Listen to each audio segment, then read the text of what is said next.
Okay, Ginger, are you there? Can you hear me, Dr. WC? I can hear you, yes. How are you guys? We're doing wonderful. Thank you for coming in tonight. How are you? Oh, I just want to pray for everybody in Houston. This has been a terrible time, but I'm doing great. Oh, that's wonderful. So that's good. That's good. Thank you so much for joining us in spite of everything that's going on all around you. And we are glad that you are able to come in because you can give us a perspective from Houston since you're right there in the middle of all of this. And it's just been the most unbelievable time of my life watching things that have been happening with these reservoirs that they keep opening in the middle of the night that I heard you speak of last night. So I wanted to make sure that I came on and spoke today. Now, before you get started, let me ask you, do you still have electricity at your house? Yes, ma'am, I do. Let me ask you this. Are the accounts that we are seeing on the TV, which you wouldn't know, but if you had an opportunity to look at CNN or some of the other reports, are they as accurate? I haven't, I can just speak what I've seen. I haven't really looked through the CNN stuff, but I was looking at the Weather Channel and a lot of other, and people don't realize actually, the pictures just show you the water damage that's everywhere. They don't show you really what's going on. So what's actually happened is we already have 24 to 25 inches of rain, and then on top of that, we got an additional 26 inches coming in. And what happened was, ended up that they got the dams so they were so full, and instead of waiting for them to bust, they started opening up the reservoirs to try to keep the dams from busting because they said that would be much worse. But what has actually happened is the people would wake up in the middle of the night and they'd have water pouring in their house and they can't get out of their home, with all their belongings because it's 2 o'clock in the morning when they open these reservoirs. Can you hear me, Dr. WC? I can. Hello? Okay. Yes, I can hear you. I walked outside. I just wanted to see how we still have lots of rain and lots of wind that is happening. But for the first time in 5 days, we've actually had 2 hours of no rain. So, wow. Yeah. And 5 days of being cooped up. And then I decided to go to the grocery store today. And that was another interesting thing. Like in a 2-mile radius, I live in the 2 miles, and I wanted to tell you that Smarty sent me some holograms. And I believe those have protected me. Because if you could look all around me, even 2 miles down the street, they're under 7 feet of water. Wow. And I still have electricity, and I'm still safe and fine. So I Praise think the Lord. Yes. I put them not only on my windows, on the windows of my car, and I had them out, and I was looking at them, and I mean, it's just kept me and my home safe. But that doesn't mean the people of Houston are not suffering. Right. So is your house the only one in that little particular area that's safe? It's like a 2-mile strip that is not hit. It's like from the Beltway down to Fondren, up to Briar Forest, and then up to, we have a little place called West Park Tollway. So it's like between all that stuff, it's just been, I have water and neighborhoods all around me. I've had friends that, have had to do rescues by boats and people that are walking out of their homes into chest-deep water to try to be, get to some kind of shelter or safety. It's very scary when water starts pouring in your house and you watch friends and family. My own daughter has been a mandatory evacuated. So, they don't tell the people about no food can get here. We can't get trucks of food and there's hardly any groceries left at the stores. Of course. So, I thought something very interesting that I want to tell you in the history. I don't know if you realize it, but there has been 4 major hurricanes on August 29th through history. We had Katrina, which was done on August 29th, 2005. We had Gustav on August 29th, 2008. Isaac on August 29th, 2012. And then Hurricane Harvey on August 29th, 2017. So it's been, wow. That's kind of amazing when you start realizing that this has been, for years, the history, and this date shows some relevance. And they just don't show you, what's happening with the people that are left. You can't go anywhere. And money is irrelevant because nothing's opened. So it's just been, one of the most trying times for the people here. Watching your friends and neighbors, having to go through such tragedy and not being able to get relief. But I will tell you something beautiful that's happening. The people are coming together. And like, I was at the store. I went first to Kroger's, and it was closed. They have no employees to work. The people can't get to work. And then I went to Fiesta, and it was like a madhouse. The parking lot was out to the street. So I went down to Randall's, and I did have to wait in a 30-minute line to get into the store. But they had it organized. They were letting 15 or 20 in at a time. And you could go get a few items, which, I'll get by. I'll be fine. But I thought how beautiful that was, that at least they were open. And then while I was waiting in line, of course, there's hardly any bread or milk in the store. A man standing behind me found 2 loaves of buns. He gave me one of the buns as I asked the cashier if they had any bread or milk. And a lady in front of me had bought some organic milk, and she handed me a gallon of milk just because I had asked for it.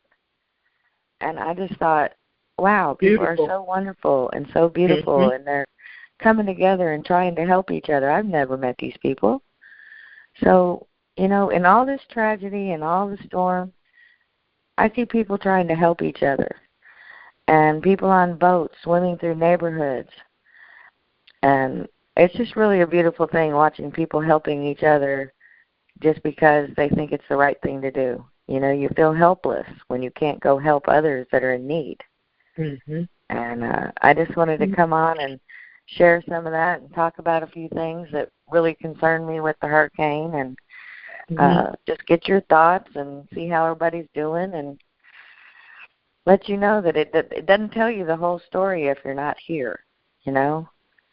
Just to see pictures isn't the reality of it. I mean, we have no supplies. That's right. So, but I think you're beautiful for letting me come on and talk about this. I didn't want to talk about the TDAs. I want to talk about people coming together to help each other. That's correct. And I think that's a beautiful thing to talk about when you go through tragedies. That's right. It's like it's been one of the craziest time I've ever seen. I've never seen water 7 feet high in people's homes. And our freeways, now I'm sure it's gone down a little bit, but they were up to the signs. The water was that high. Like, I've been through many of these storms. I lived through Ike, Allison. We had horrible floods. But it was nothing in comparison to this. We never had water up to the signs on the freeway. Well, I don't think some of them are completely underwater. And it's a 200 or 300 mile square radius. Now, we already had floodings, and whoever made this decision to open these levees and had this water coming pouring in these people's house in the middle of the night, I mean, it's one thing if they break, but it's another thing when they go and open them up and intentionally. I mean, this flooded these people's homes. I mean, from Katy all the way down through Memorial, all the way across I-10, like 2 miles from my house is nothing but a lake. Wow. Well, I mean, they already had the drains, the ditches, the creeks were all overflowing. When they opened those reservoirs, that water just came pouring into people's homes. They were, I'm talking chest-high water in your house where you're floating in your own home. I don't think people can really realize the reality of it. And for me to sit here and not have any water in my home and be safe and have power on,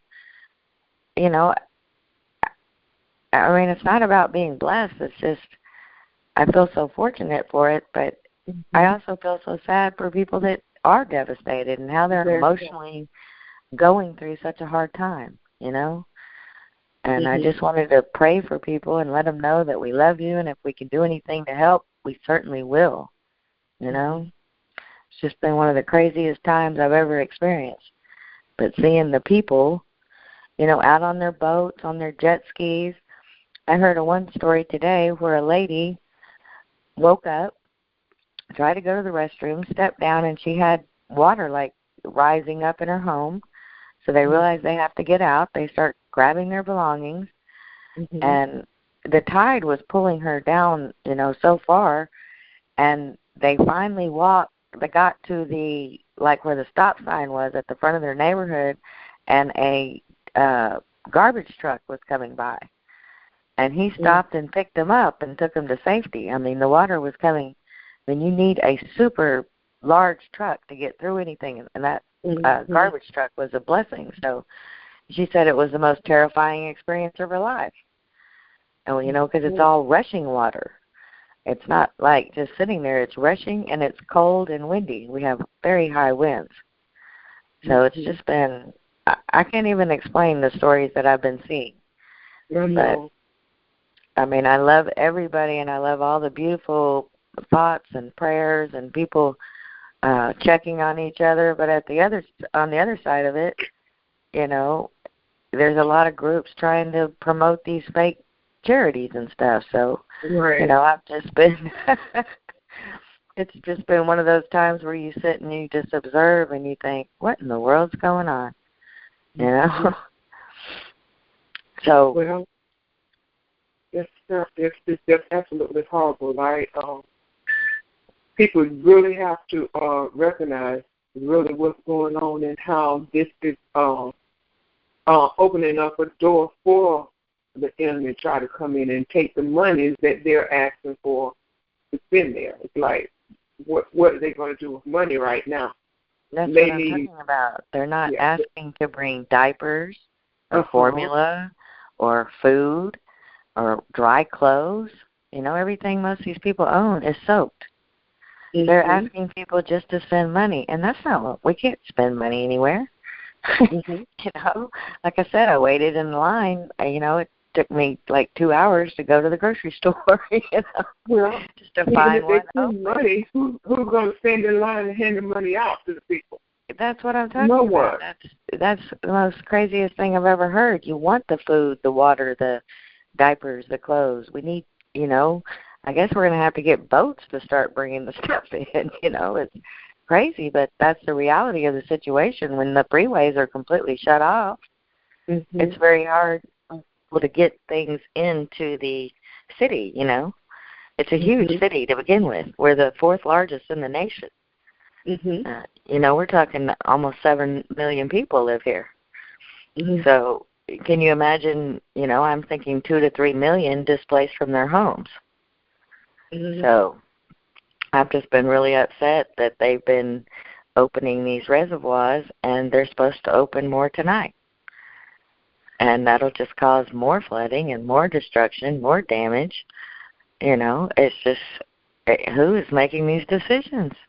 And why are they opening them up at night when people are asleep? That's the question. And the water flowing into the city instead of out. Thank you. Why would you not, the water, once it opens, it pours right into the houses in the area.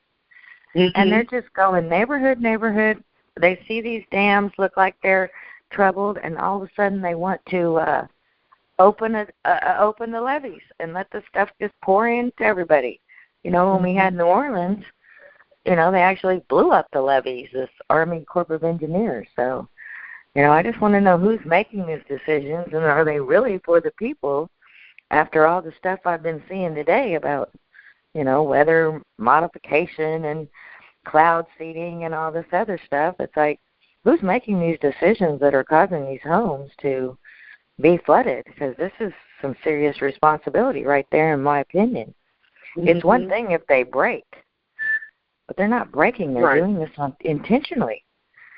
So I've been very troubled since I started getting those warnings yesterday. They're, and they never tell you till late at night. Mm-hmm. And then it's hard to prepare. What are you going to go get all your pictures and, are you going to go take them out into a complete, leaves you with very little choices or options. Yeah, and you can't drive anywhere because you can't see at night which way the water is. Thank you, and there's no streets open. And on top of that, there's nowhere to go. So just getting to a dry, safe place is real important. And I've been telling everybody, those are just things. You can replace things, but you can't replace people or your pets or, things that are really valuable. And, when you start getting down to it, that's what really matters, My dogs are fighting, sorry. Anyway, so I've just been praying that everybody gets out of their home safely. I saw a couple of stories where, they couldn't find certain people. I'm praying those people will be found. But I really would like to know why they start doing these things and opening stuff in the middle of the night, send people out in their pajamas, scared to death, not knowing what's going on, and don't even know where they're going. Right. And, oh, my goodness.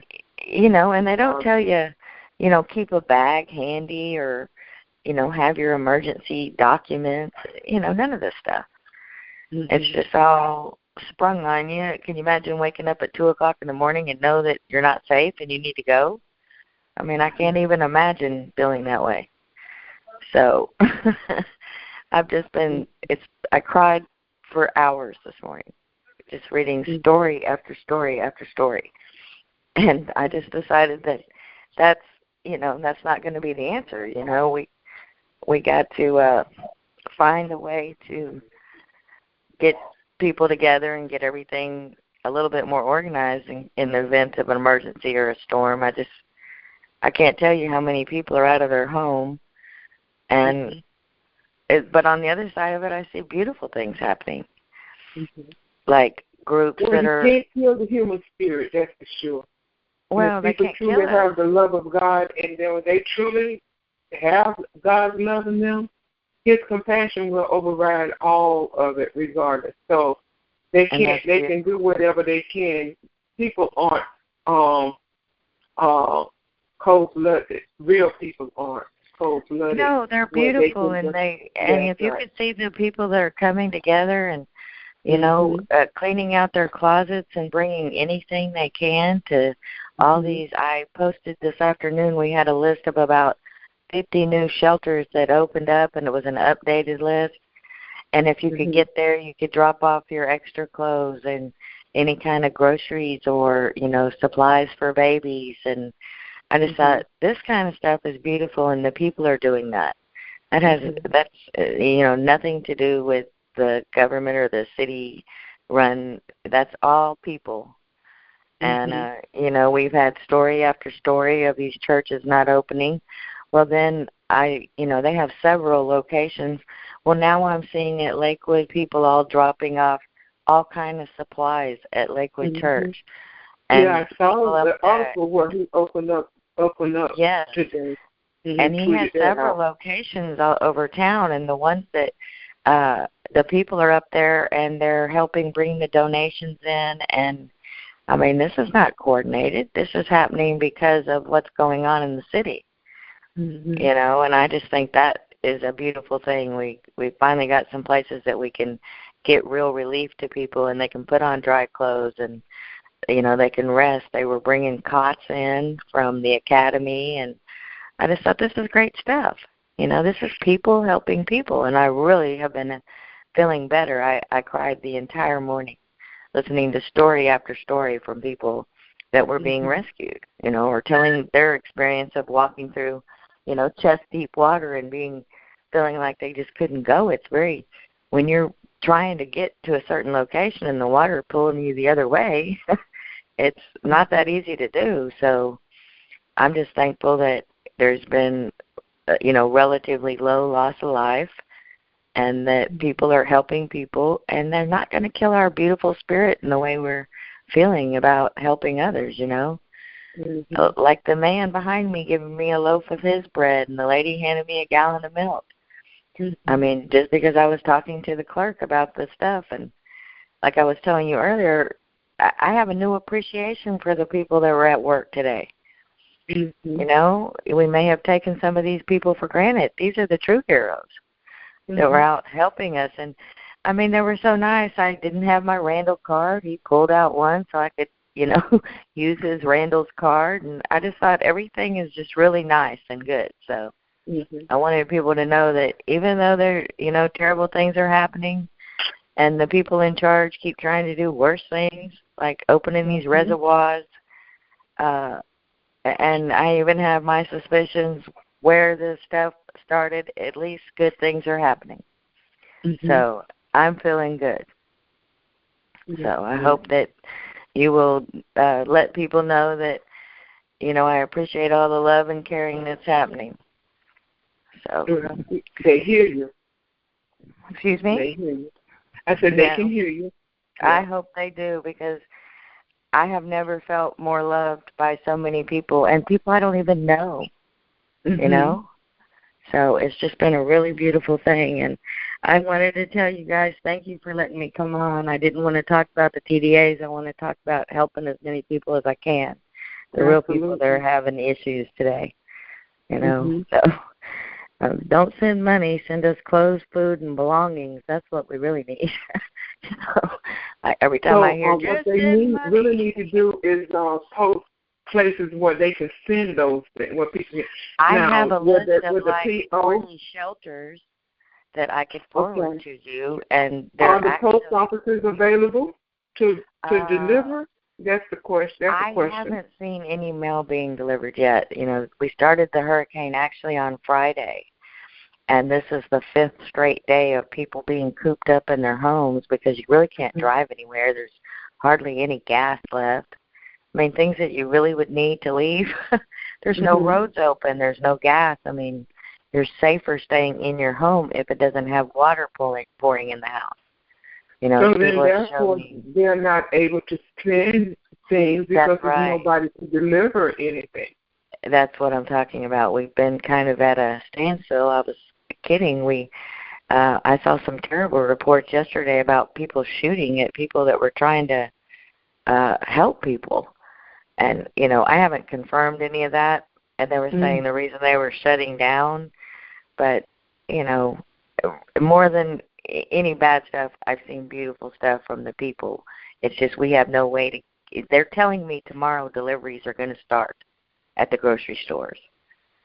So either one of these freeways have opened up and they're going to get stuff in, or, I don't know what they're going to do. I mean, I've heard of them dropping stuff by helicopters, but so wet that wouldn't do much good, So I don't know how exactly, but the water has dropped down so my streets weren't flooded.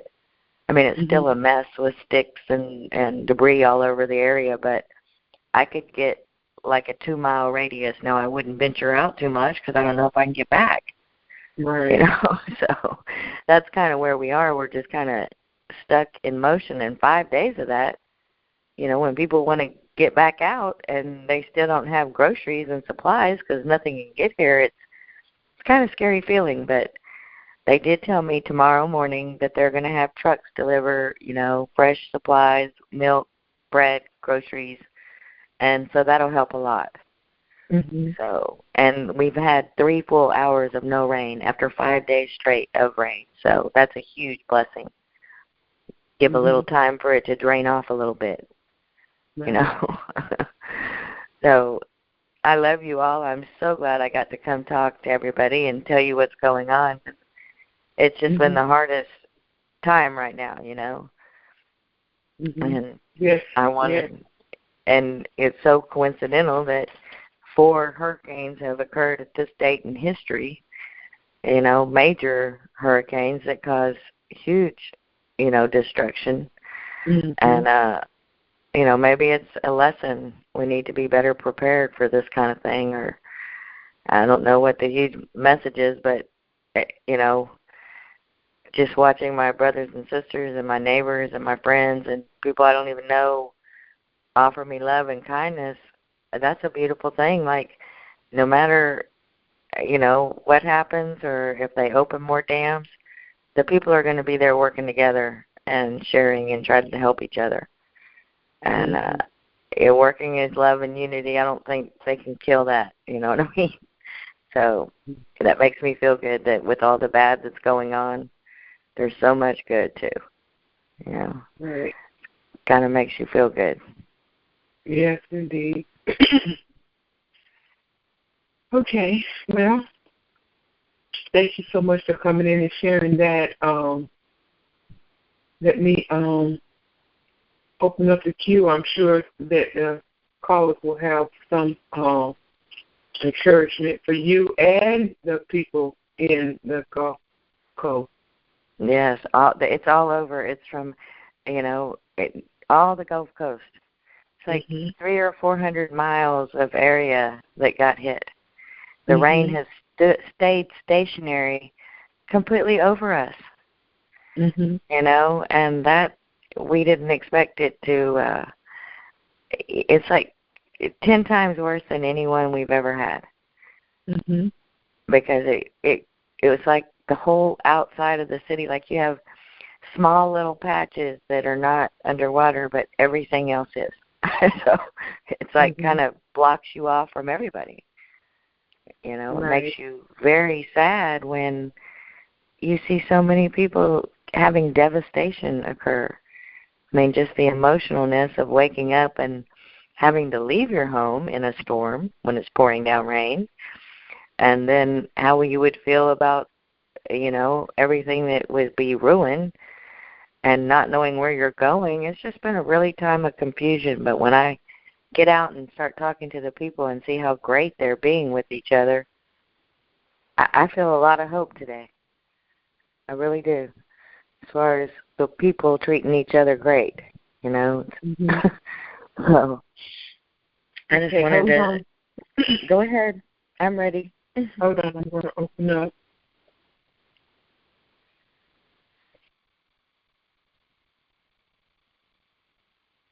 Okay, in order to get into our queue, you have to press *6. You have to press *6 if you need to get into our queue. So, Ginger, this pipeline thing going on. Yes, ma'am. What have you found out concerning that? Well, that's kind of one of the troubling areas. Like, we have the ship channel, which is the Port of Houston, and it's the port that serves almost the entire United States. Well, not Alaska or Hawaii, but the continental United States. And it supplies the petrol oil all over the country.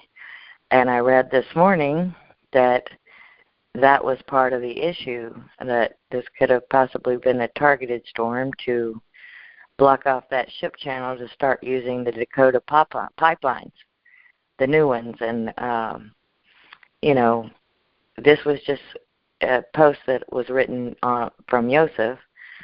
And, I don't know that that's the validity, because I have a lot of other things that are going on. Like, it's also a good way to close off the Mexican border. There's also a gold reserve in there. We also have very many criminal companies in Houston, and most people know that George Bush does live here, but he is not here now, but he does live here. He lives in Houston? Yes, ma'am. I thought he was near Dallas, closer to Dallas. No, ma'am. He lives in Tanglewood, and his kids both live in No, they both live here. And there's a lot of these companies that work with the military industrial complex, like Halliburton and Raytheon, and we have a lot of not really great companies that live here. I mean, they might be great companies, and they might have changed their ways, but they've done a lot of contracts with the government that have not been, you know what I'm saying? They're not on the up and up. Yeah. If you keep getting repeating government contracts, I question your business ethics. Yes. Mm-hmm. So, and that's one speculation. And then here's another one. Right as Iraq stopped selling the dinar, they closed off the entire border of the country. But, of course, they did that with military sources from Iraq, and the American military was there to close off the border. And what happened right at that time is the currency started to rise in price, and it was more scarce. You couldn't get it as often. I mean, you could get some, but it started really getting expensive. And then, like just a few days after that, it was almost non-existent. And I don't think you could buy a dinar now in America. I mean, I may be mistaken, but I haven't seen it. And that same type of thing is starting to happen with, like I noticed yesterday, the Zim was 100 T-note was listed at $227 for one 100 T-note. And that's a huge, I bought some maybe 3 or 4 weeks ago, and I was paying, I believe, $89. So that's a huge increase. God. That's what I'm talking about. Oh, my God. I bought mine for $3. That's what I'm talking about. When I bought them, God, $89? Oh, No, try $227. That's what I saw yesterday, $227. And now, of course, people that didn't have them, they're like, wow, that's so much. And I'm like, yay, it's going up so good. So, it depends on how far you've been in this, how you feel about it when you see that price. But that tells me that they're doing the same kind of thing that they did with the dinar. They increase the value, limit the production, and then slowly take it out so you can't buy it anymore, which to me means they're getting ready to RV, which is wonderful news. So that's what I'm hoping is happening as well. Of course, I might have to swim there, but they didn't have to tear up the country for that to happen. Excuse me? They didn't have to tear the country up for that to happen. Well, girl, that's my point exactly, that, we've been told all along we have the white hats. We've been told all along that the military's in charge. We've been told all along that they're the good guys. And I just wonder why we don't go, if it's the Port of Houston that's a problem, send the military down there. Let's close this port down. We don't need to do a HARP or a CERN storm that is targeted to close off the whole border and continually open. It just reminds me so much of New Orleans, where the Corps of Engineers actually blew up the levees. At least here they're opening them or giving warning that they're opening them. So that's just a different way to still get the people. That's what I'm talking about. It's like, who gets to make these decisions? I mean, if the dams break, that's one thing. But for them to open them and intentionally flood people's homes, they know where that water's going. And I was sent some very disturbing tapes today. The cloud seeding that was sprayed all over the Texas area. I was sent the weather manipulation machines that were off the coast, and just disturbing information that makes you think, knowing that you think the government has done this stuff. And we're supposed to go to this benevolent society, and we've been told all these things. Why aren't we arresting criminals or shutting down companies that aren't working with the program instead of having 2 or 3 million people displaced and ruin their belongings in their homes? These are innocent people that have no idea what's going on. You know what I mean? Mm-hmm. And so knowing this, it's very disturbing to me when I see, like, my child having to leave her home and, many of my friends and family showing me pictures of their house with, it looks like a lake. You can see the top level, but the rest of it's gone. And cars floating in water and, snakes and all kinds of bugs and even alligators. Yesterday, I was sent a picture of a shark swimming down 290. And this picture did not look Photoshopped because I was checking it out. I was like, this is the craziest stuff I've ever seen in my life. Now, think if you see all this stuff and then thinking that this could have been manipulated upon you and how you would feel when you sit and cry and you feel like you can't trust anybody. You know, it's a very eye-opening experience, ma'am. It's like, oh, my goodness. That's what I'm saying. I feel like I must speak, you know. A lot of people don't even know about any of this stuff. And I feel protected in some way. But if I don't use the knowledge that I have and get the information out and share it with people, I'm not doing what I'm supposed to do, and it doesn't show true benevolence. And, you know, and then people say, well, you could, you know, this could mess up your currency because you're speaking out about things they don't want you to speak about. And this is what I say. You're not going to dangle a carrot in front of me when people need something to promise me that I'm going to get money. What am I going to do with money? Nothing's open, you know. You know, that's fear. That's just fear talking. You know what I mean. That's what I say because I'm trying to help. God is not giving us a spirit of fear. We're here to try to take care of people and to help people, and that's my goal. You know, I don't want to sit and think that my government would do this to me. Well. You know, wake up. That's why I pray. Hey, open up people's minds and let them speak. We have to, Dr. WC, because if you don't expose and you don't reveal, this stuff is going to keep happening, and this has to be shut down.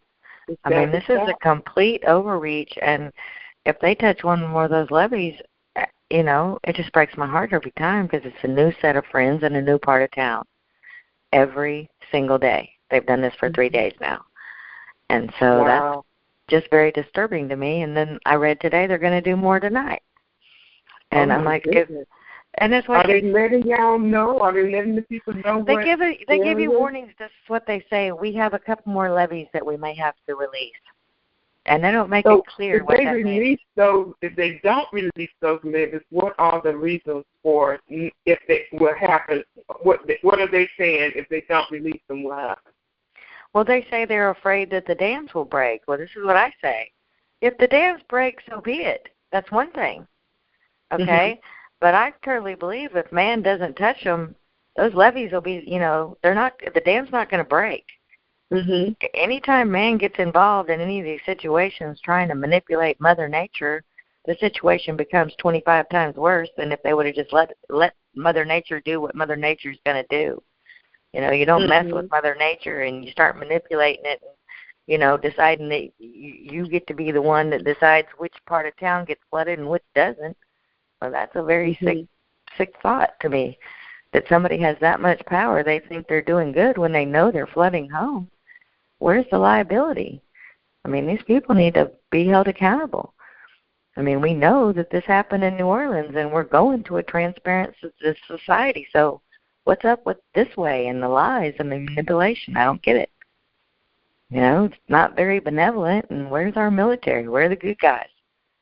You know, I mean, why don't you go stop them from doing this? So, and then, you know, you had told me earlier about the bill that President Trump had signed 10 days ago. He reversed.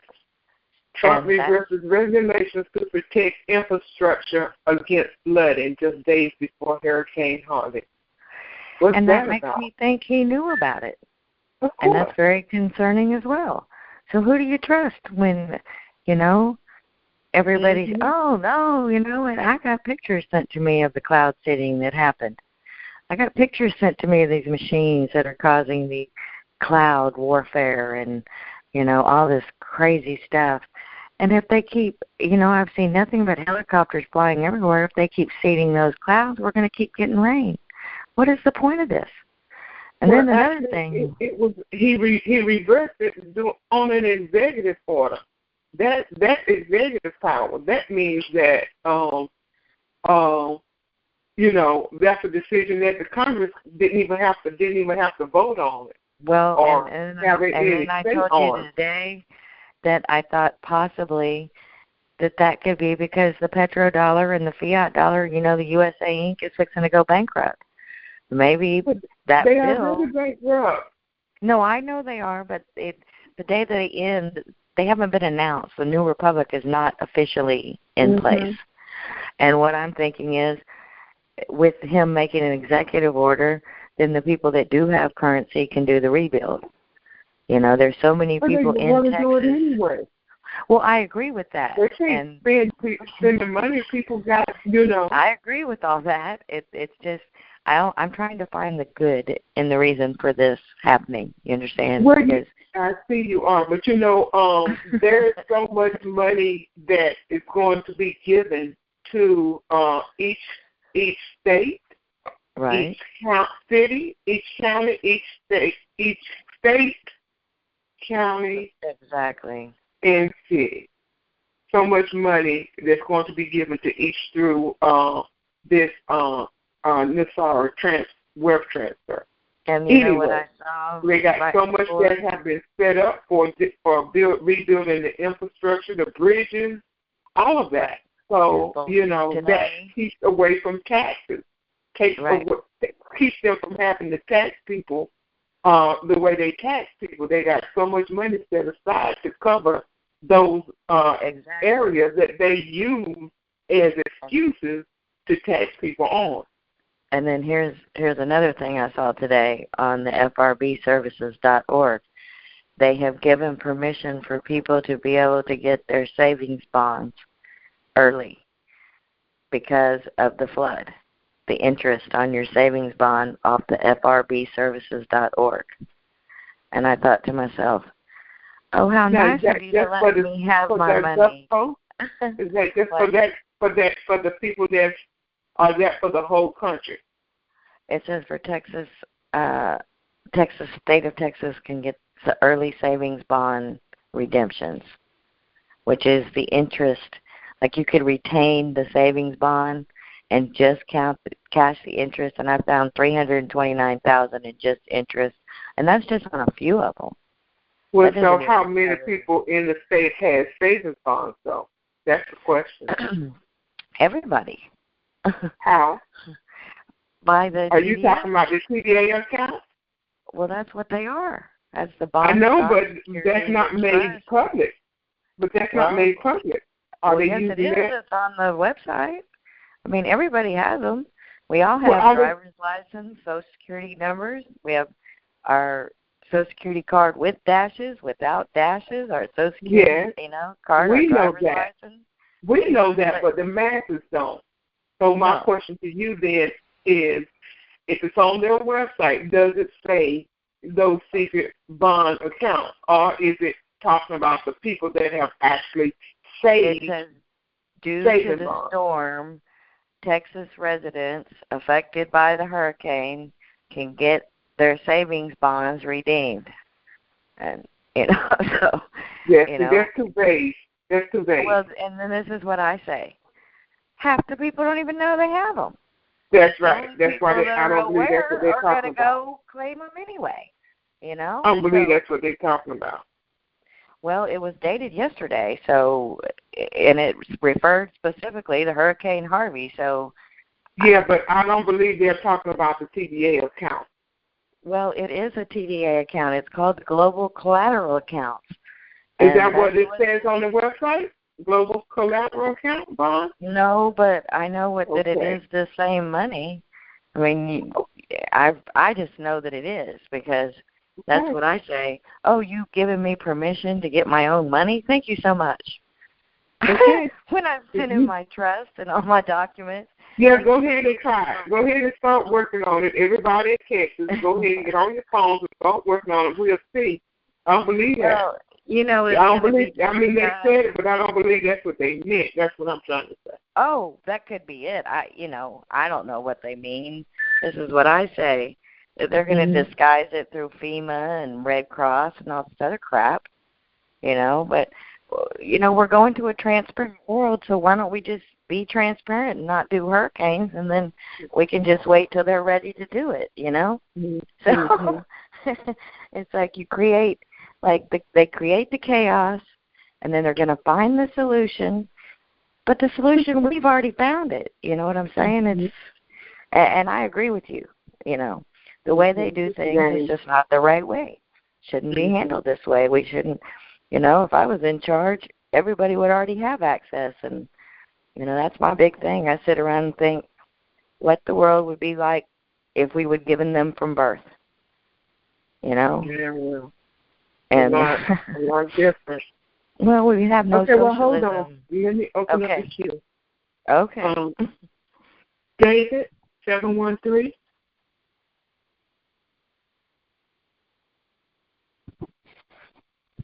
David, go ahead.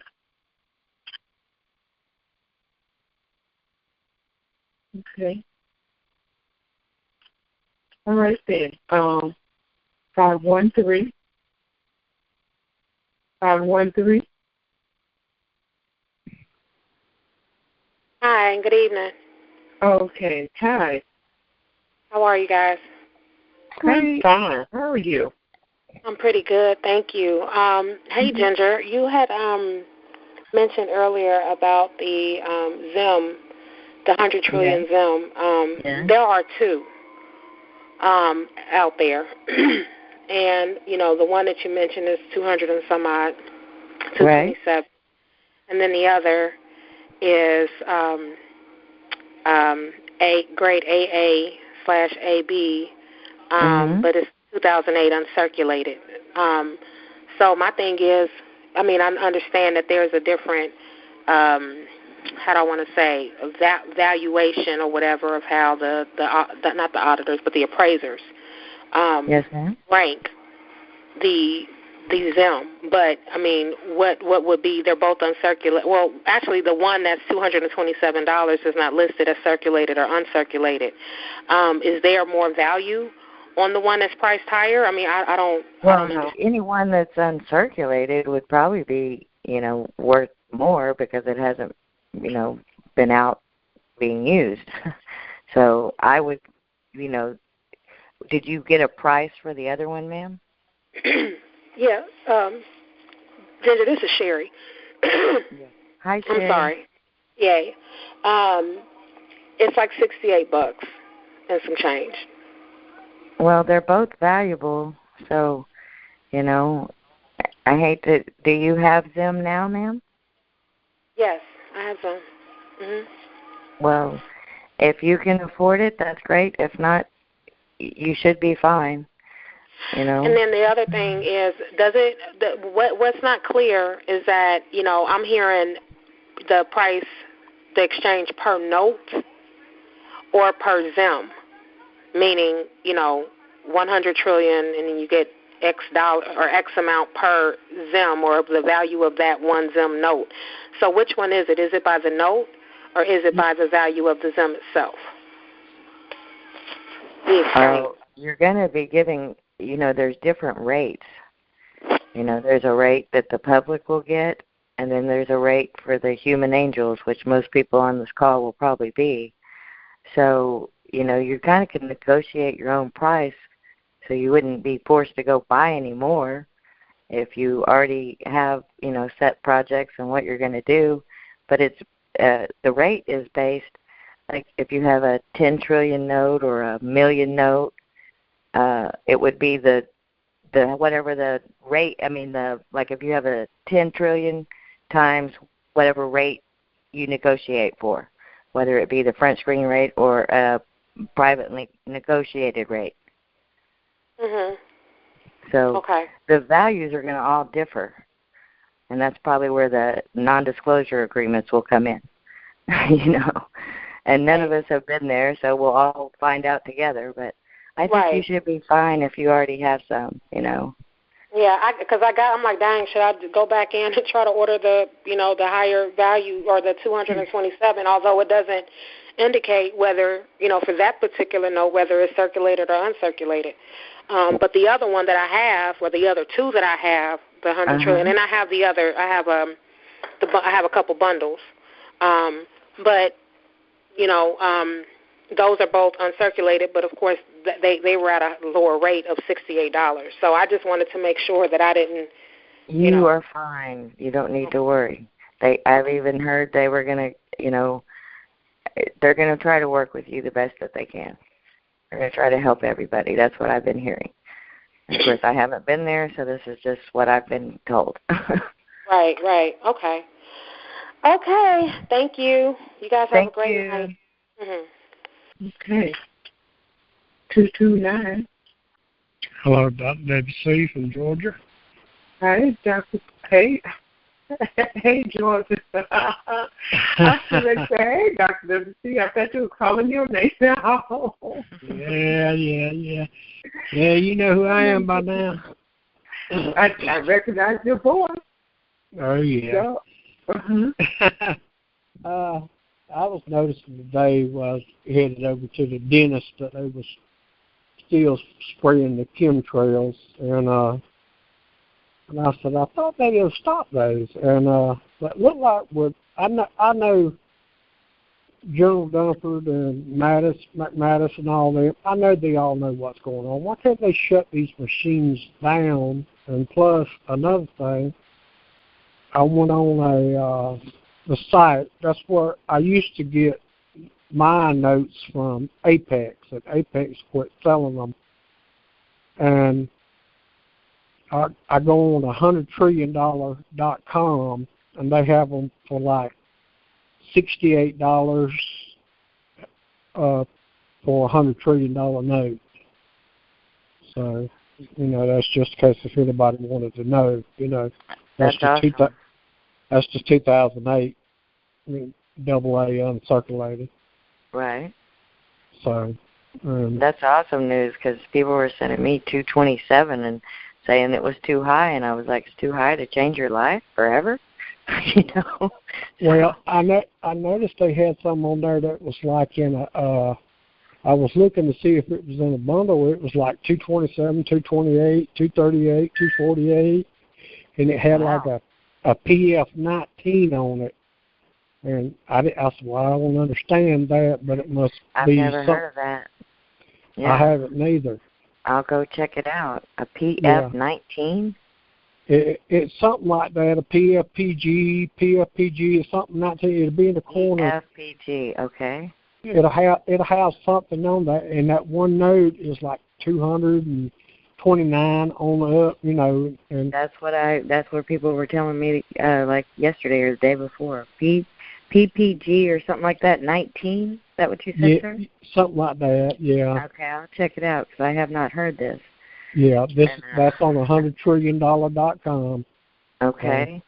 And I was going to say, I had a friend that went on American Coin Exchange, and I'm not touting any service because I used to use AppMex like you mentioned, but that they did get some, like just a few days ago. So they are getting shorter, which to me seems like a good sign, right? Well, it would have fluctuate. I'd see it fluctuate up and down. I have got it for 58, then I'd see it fluctuate to about like 78. And I said, no, I'll just hold off another month, and I'd get some more.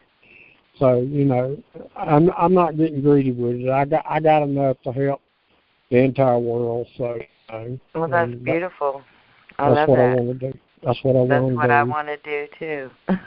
Yeah. God bless you, sir. That's beautiful.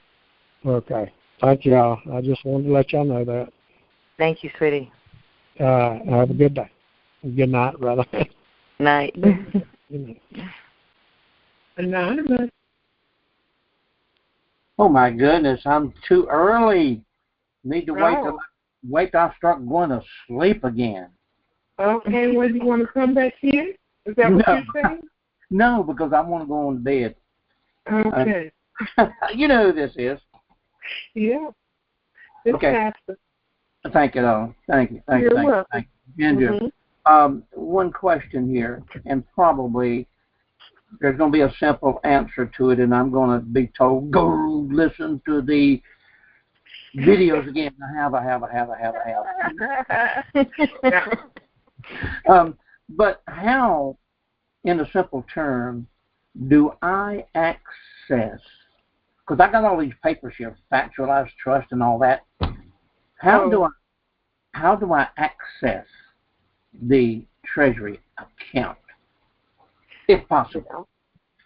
Well, actually, go ahead, Cynthia. I was just going to say I wasn't really going to talk about that this evening, sir, only because I wanted to talk about some of the other things that are happening right now. But to go on to the treasurydirect.gov site, sir, you just go on and set you up a username and a password. I've already got that. Okay. Did you get an email from them? Yes. Okay. Well, no, I didn't. Okay. How long ago did you do this? Probably at least a month ago. And you didn't get the form sent to you to print out to get your verification, your identity verified? No, I did not. I got all my numbers here in my book. As a matter of fact, let me see. Each trade. I got my Treasury Direct. I got the account number. I've got my email in there, and I've got the password.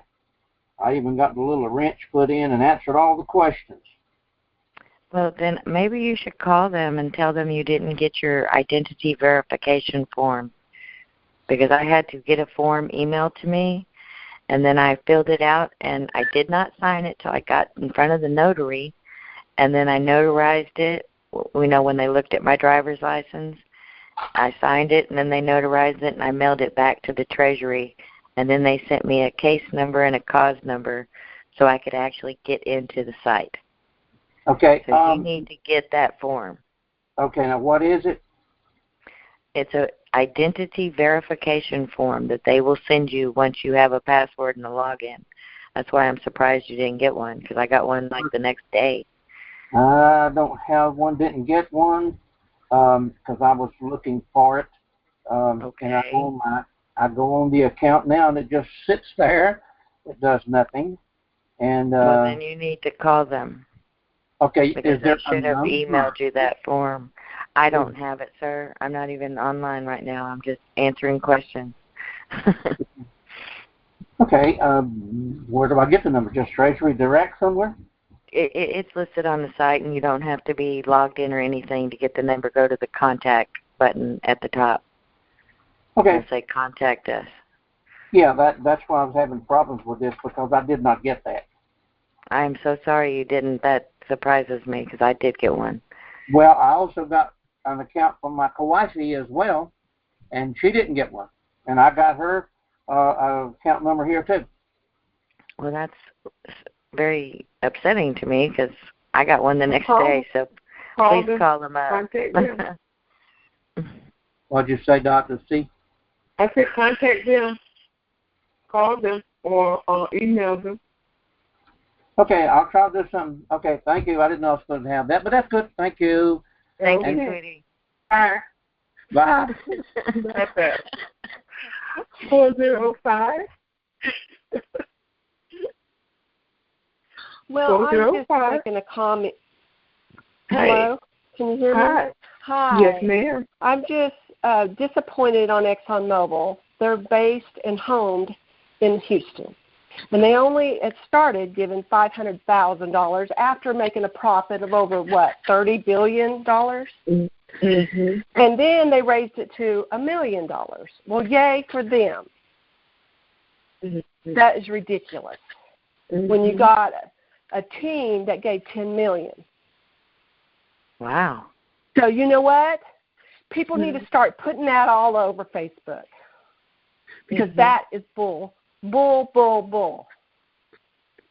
Now, this happened after they tore up the Gulf, blew up those oil rigs out there, or the ship leaked, or which one? I'm talking about now, right now, to give the city of Houston, right now, to give the city of Houston, where they're based, where they made over, $30 billion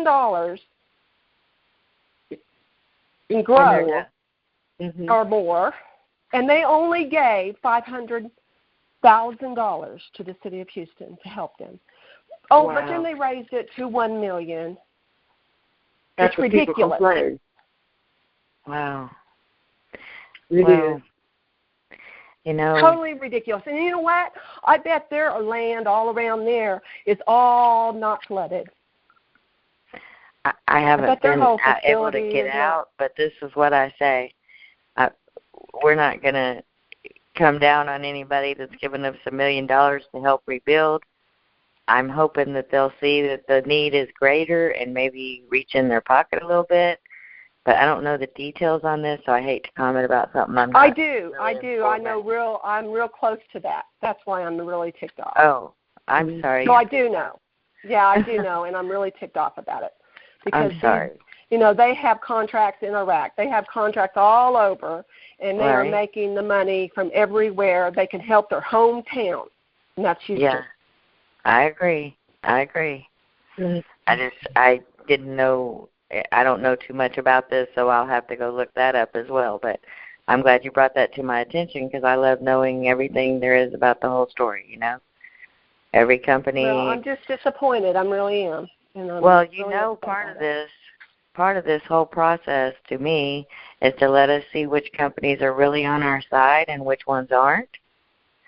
And it's kind of eye-opening when you see ones that are making huge profits that don't want to help their home base.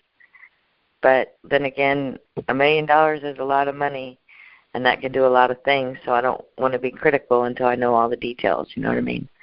So I wish they would have given more, and maybe they will. Maybe they'll heal this call, or maybe other people will make comments, and maybe something will happen, But I don't want to comment till I know, and I don't know if they're flooded as well, because if they are, they're going to have to rebuild as well, I haven't seen, like I say. Well, we don't want them rebuilding. We want them rolling out.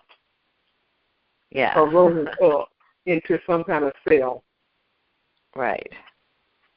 So that's the thing. It's like it's hard to pinpoint any kind of, bad when there's so much bad, It's easy to pinpoint. Oh, okay. They may be trying they're making billions of dollars. I'm talking billions, $30 billion, $50 billion. A day. And their home is Houston, and they cannot. $500,000 is nothing. Oh, agreed. It's going to help these people. And I'm telling you, people are going to have to say something, so they will give. Because if you don't say anything, they don't. Mm-hmm. And this is just a tax write-off. Mm-hmm. Exactly. Yes, it's not building a skyscraper and this 100% tax write-off for them. They could help these people and not build that skyscraper. Agreed. Mm-hmm. I agree with that. I'm sorry, but people are going to have to start standing up and saying, why? Why are you in Houston as a home base and only given that? And I'm sorry, $1 million, someone can write a check in their own checking account and do better than that. So you know what? That ain't even a dime to them. Right. That's nothing to them. It's a tax write-off. You're exactly right. I just, like I say, I don't, I didn't know the details exactly, and I don't know what they're, the whole city is flooded. Well, they even came out on TV saying, well, we upped it to $1 million. Well, good for them. Oh, they did come out and up it today? Yes, yes. Yes. Well, but there's millions of companies that are in Houston. And if every single one of them would give $1 million, we'd really have something going on. So, I'm hoping that everyone would give $10 million, maybe you'd be a start, because it's going to take hundreds of millions and billions. You're exact. It's going to take billions of dollars. These so houses when are people all and destroyed. Companies are making hundreds of billions of dollars in revenue, they need to do more. I'm just saying. Well, I agree with you, and I pray that they do. Well, God bless everybody, and God bless you, and we're praying for y'all. Thank you, baby. Thank you for calling in. I love you. Yes, indeed. Wayne, that's what? 702.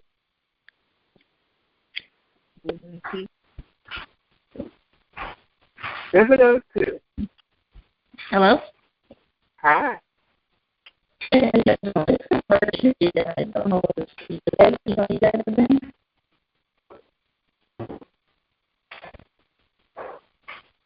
Hello? Can you hear me? I can hear you now. Do I sound staticky? I'm sorry. I couldn't hear your question. You were kind of breaking up. Hello? Yeah, can you hear me? Am I staticky? Excuse me? 702, did you have something to say, a question or something? Your call is distorted a little bit. Yeah.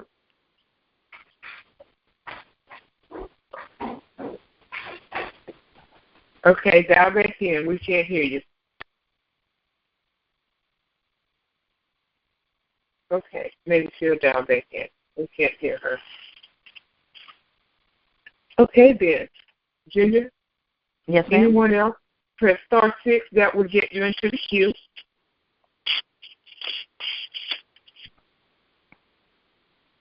Okay. I guess that's it. No one has anything else to talk about or of any concern to you concerning what's happening? Yes, their hearts and minds are clear. Well, that's okay. I mean, we got some interesting calls. Yeah.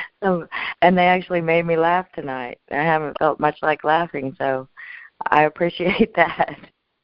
But okay. I'm so glad we got to talk, Dr. WC, and I'm sure we'll hear more about this later. Mm-hmm. And we covered some really great things. So, yeah. You know, I hated to comment on the ExxonMobil topic only because, you know, $1 million is $1 million. I mean, if every single company in Houston gave $1 million, whew, because we have, you know, billions of companies here, huge companies. You know, well, and what they won't do, we have people in this Currencies community that will, and we have a lot of people in the state of Texas. We have on this call, we have area code 281-214, 713, 832. 832. It's a lot of area codes here on this call alone. So right.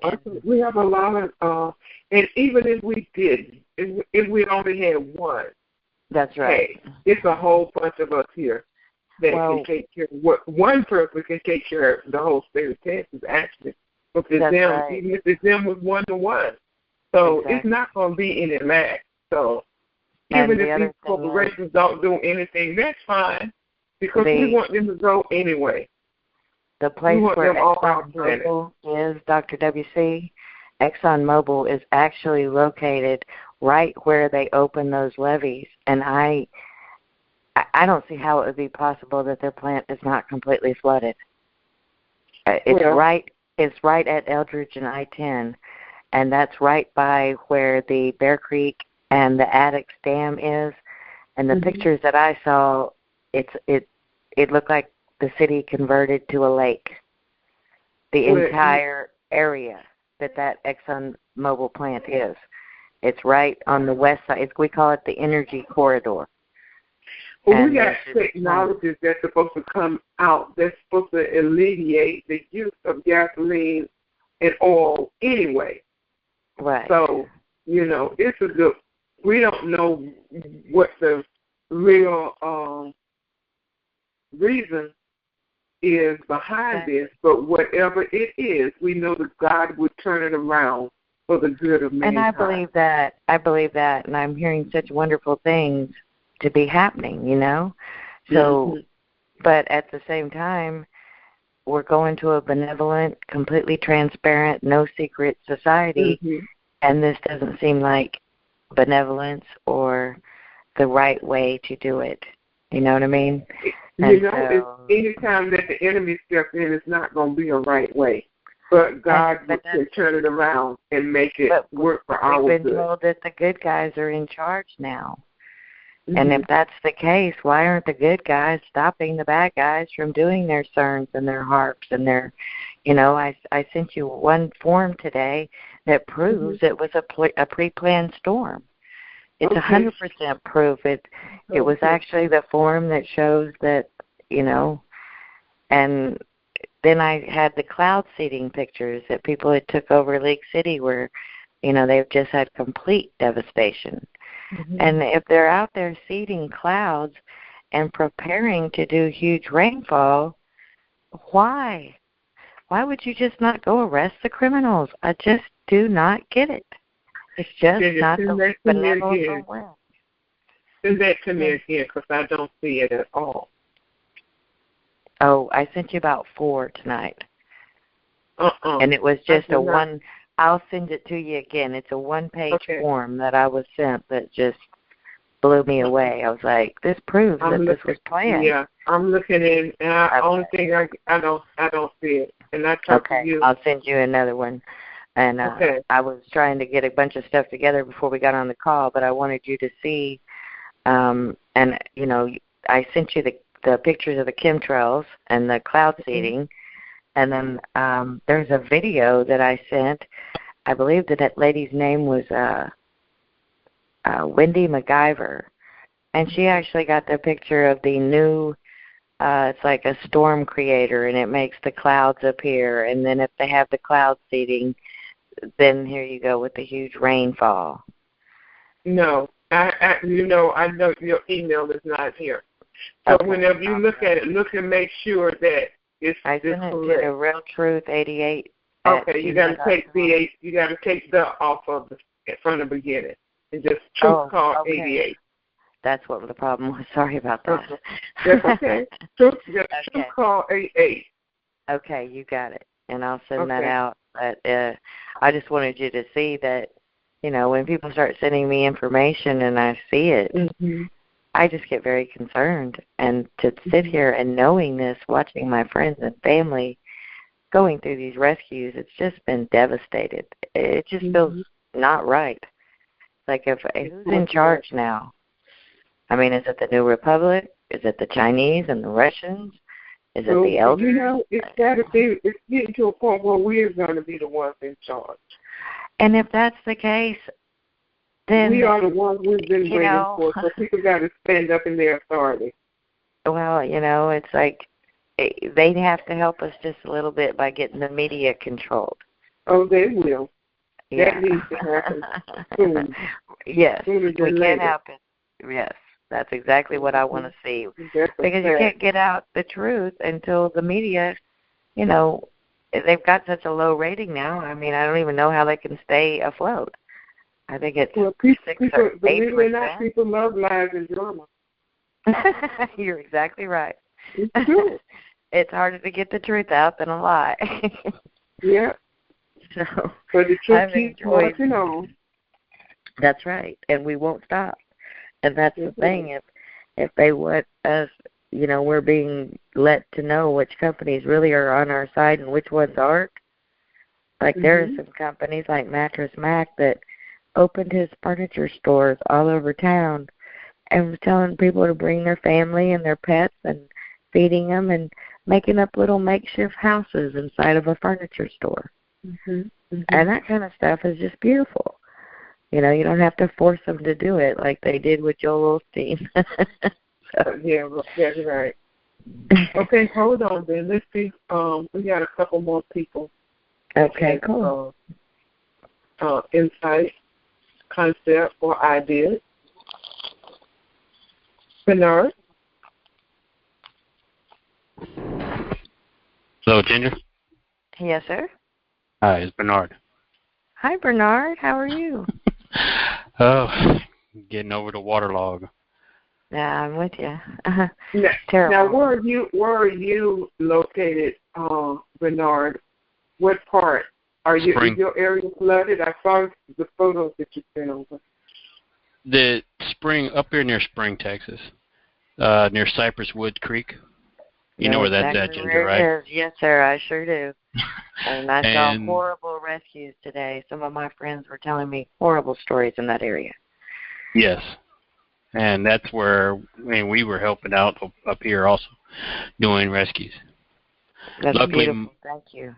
My where I at, the water got up towards the house, but it never came inside, and I never lost my power. So. Oh, that's crazy. Great. Thank goodness for that. It's, yeah. You know, thank goodness. Do y'all still have a lot of water damage out there, sir? Yes, there's a lot of water damage out here. I heard few cars were underwater. Yeah, around I saw them. that. But up here also near the Exxon, they're flooded. That's what I thought. See, that's why I wasn't trying to comment, because when they open those levees, ExxonMobil is right there where those levees would just drown their plant. And so, you know, it's hard to say because they're devastated right there too. And I know there's one at Eldridge and I-10 as well. It's where the Mobil actually has their big plant. Because when we had Hurricane Ike, I believe, that was the first place that I could get gas. So I'll never forget it. I was so thankful. Like I said, that area is real flooded right now due to Cypresswood Creek and the river going right. They're both intersecting right up there by ExxonMobil. Is that? Yeah. Did when they opened those levees, did that affect that area? Yes. Because they opened, I believe, last night or the night before. I can't remember exactly which. The Hardy Toll Road was totally gone. Oh, that's terrible. That is very terrible. And Highway 99 was underwater. Oh, really? I knew that 290 and I-10 and 45 and 59 were completely. I didn't know that 99 got hit as well. Yes. But once they open those reservoirs, that water is going to pour right back into the same area. Yep. I mean, that was, in my opinion, a horrible decision. Just a horrible decision. I just, why would they not wait till those dams break? You know, why would they they say, oh, it'll be worse. Well, they intentionally flooded all those homes by doing that. Yeah, and also I sent over a picture. I think I sent it to Dr. WC earlier, the picture of that shark that you were talking about. I saw the shark. I saw that yesterday, and it did not look photoshopped. I checked it out. It was on Highway 290, right by that construction area. 290. I saw it. I was like, where did that shark come from? You know. Yeah, and then there was it still hasn't been reported, but there was a couple of gator attacks up this way. Oh, really? I did see people posting gators, and I saw tons of snakes trying to get in people's homes. I mean, the critters don't have anywhere to go. The fire ants, they're making little, they gather all around them and make these huge beds just to try to keep water off of them. Yeah. It's just the craziest time. Really is truly, historical. Yeah, that's the only reason I came in, because I wanted to let you know that, up this way, it is still flooded. And the water's going down, but it's going slowly. Yeah, it started going down. That's how ours is. We have no drainage because the drains are so full. And like our swimming pool is right at the edge. It looks like an infinity pool, and it's not. So thank you for sharing that. And I thought those plants would be just messed up. That whole area is just call after call after call that I saw of people trying to be rescued out there. Yeah, but they're mostly focusing on the south side of Houston. They're not up on the north side. Well, y'all got a lot of the levee damage. When they opened the reservoirs, that poured water right on top of y'all. Is what I thought yesterday or last night. That is correct. Yes. So thank you for calling, Bernard. It's good to talk to you. Talk to you too. Okay, thank you. You have a great night. You too. Bye. Okay, Bernard. Okay, then 754.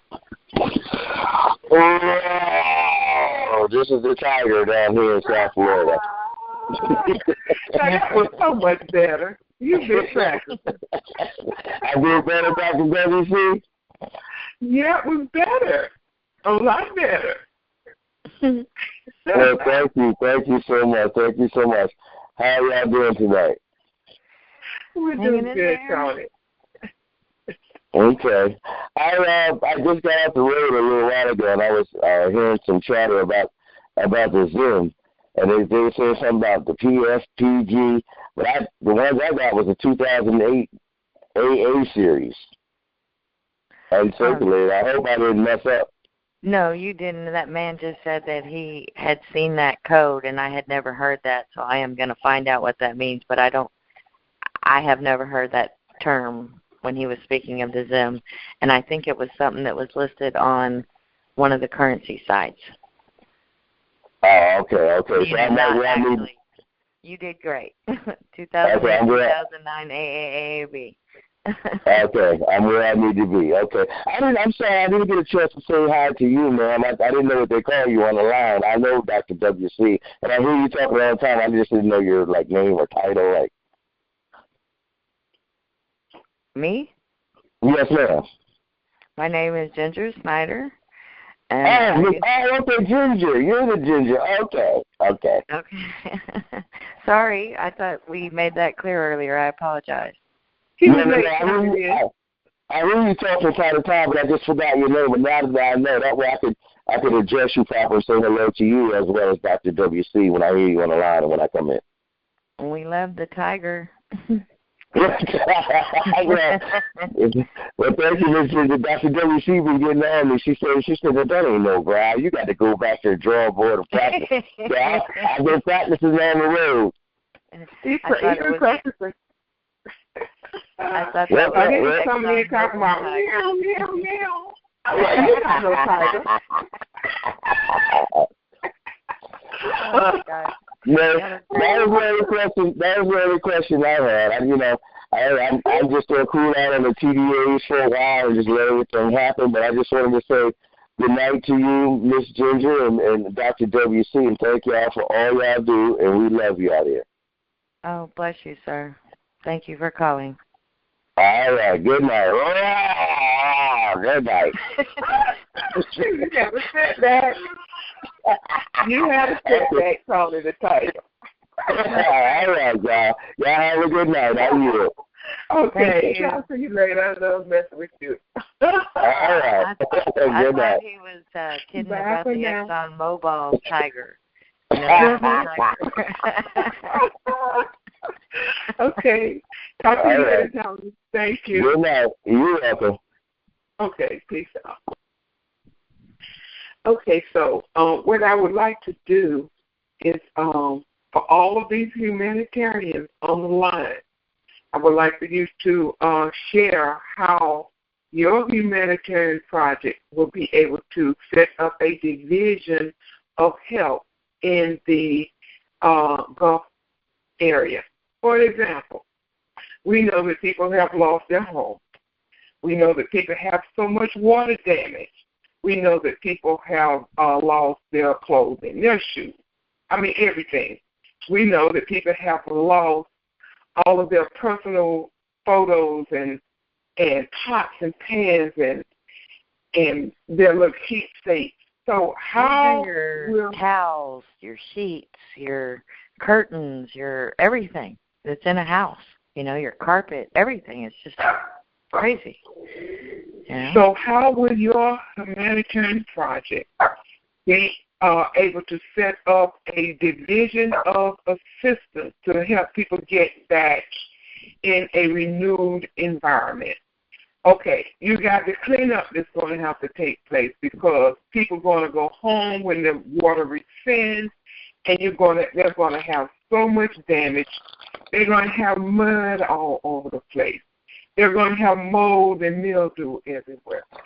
So what I would like for you to do is express how your program can go in and assist people. People are going to have shock. They're going to have mental breakdown. Because people are attached to things. Trust me. Totally. people's water, their vehicles are underwater, so there's another issue. You know, you're going to have trees that have been sitting in this water for so long, and the roots give out, and the tree's going to start toppling over. We've seen this happen over and over again in different areas where things like this have taken place. So, my question to you all now is, how is your humanitarian project going to assist the people in these areas in recovery? Okay? So I am actually on the site, and I am activating that. I'm adding this to the page of the forum, Rebuilding Houston and the Gulf. How will your program help deliver relief to these people in the Gulf? Okay, so that's what I want to hear now. We've gotten everybody informed. People know what's going on. So let's lift this vibration. Let's talk about help and relief from this point on. Okay? Perfect. All right then. And I don't want just talk.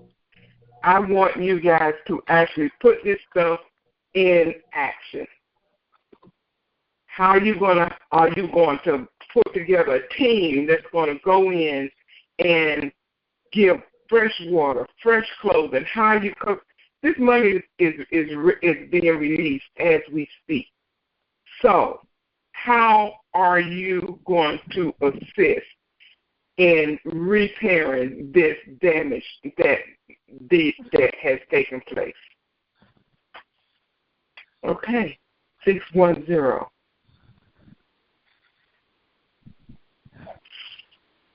Yeah, good evening there, Dr. WC and Ginger. Good evening. Evening. I definitely wasn't going to talk about no stinging dinar or no currency, but I'm going to tell you about my humanitarian project. But I would like to tell Ginger first that I agree with her as far as why it seems like I've helped people from Katrina in New York. I was up there when water came there and tried to help those that are displaced.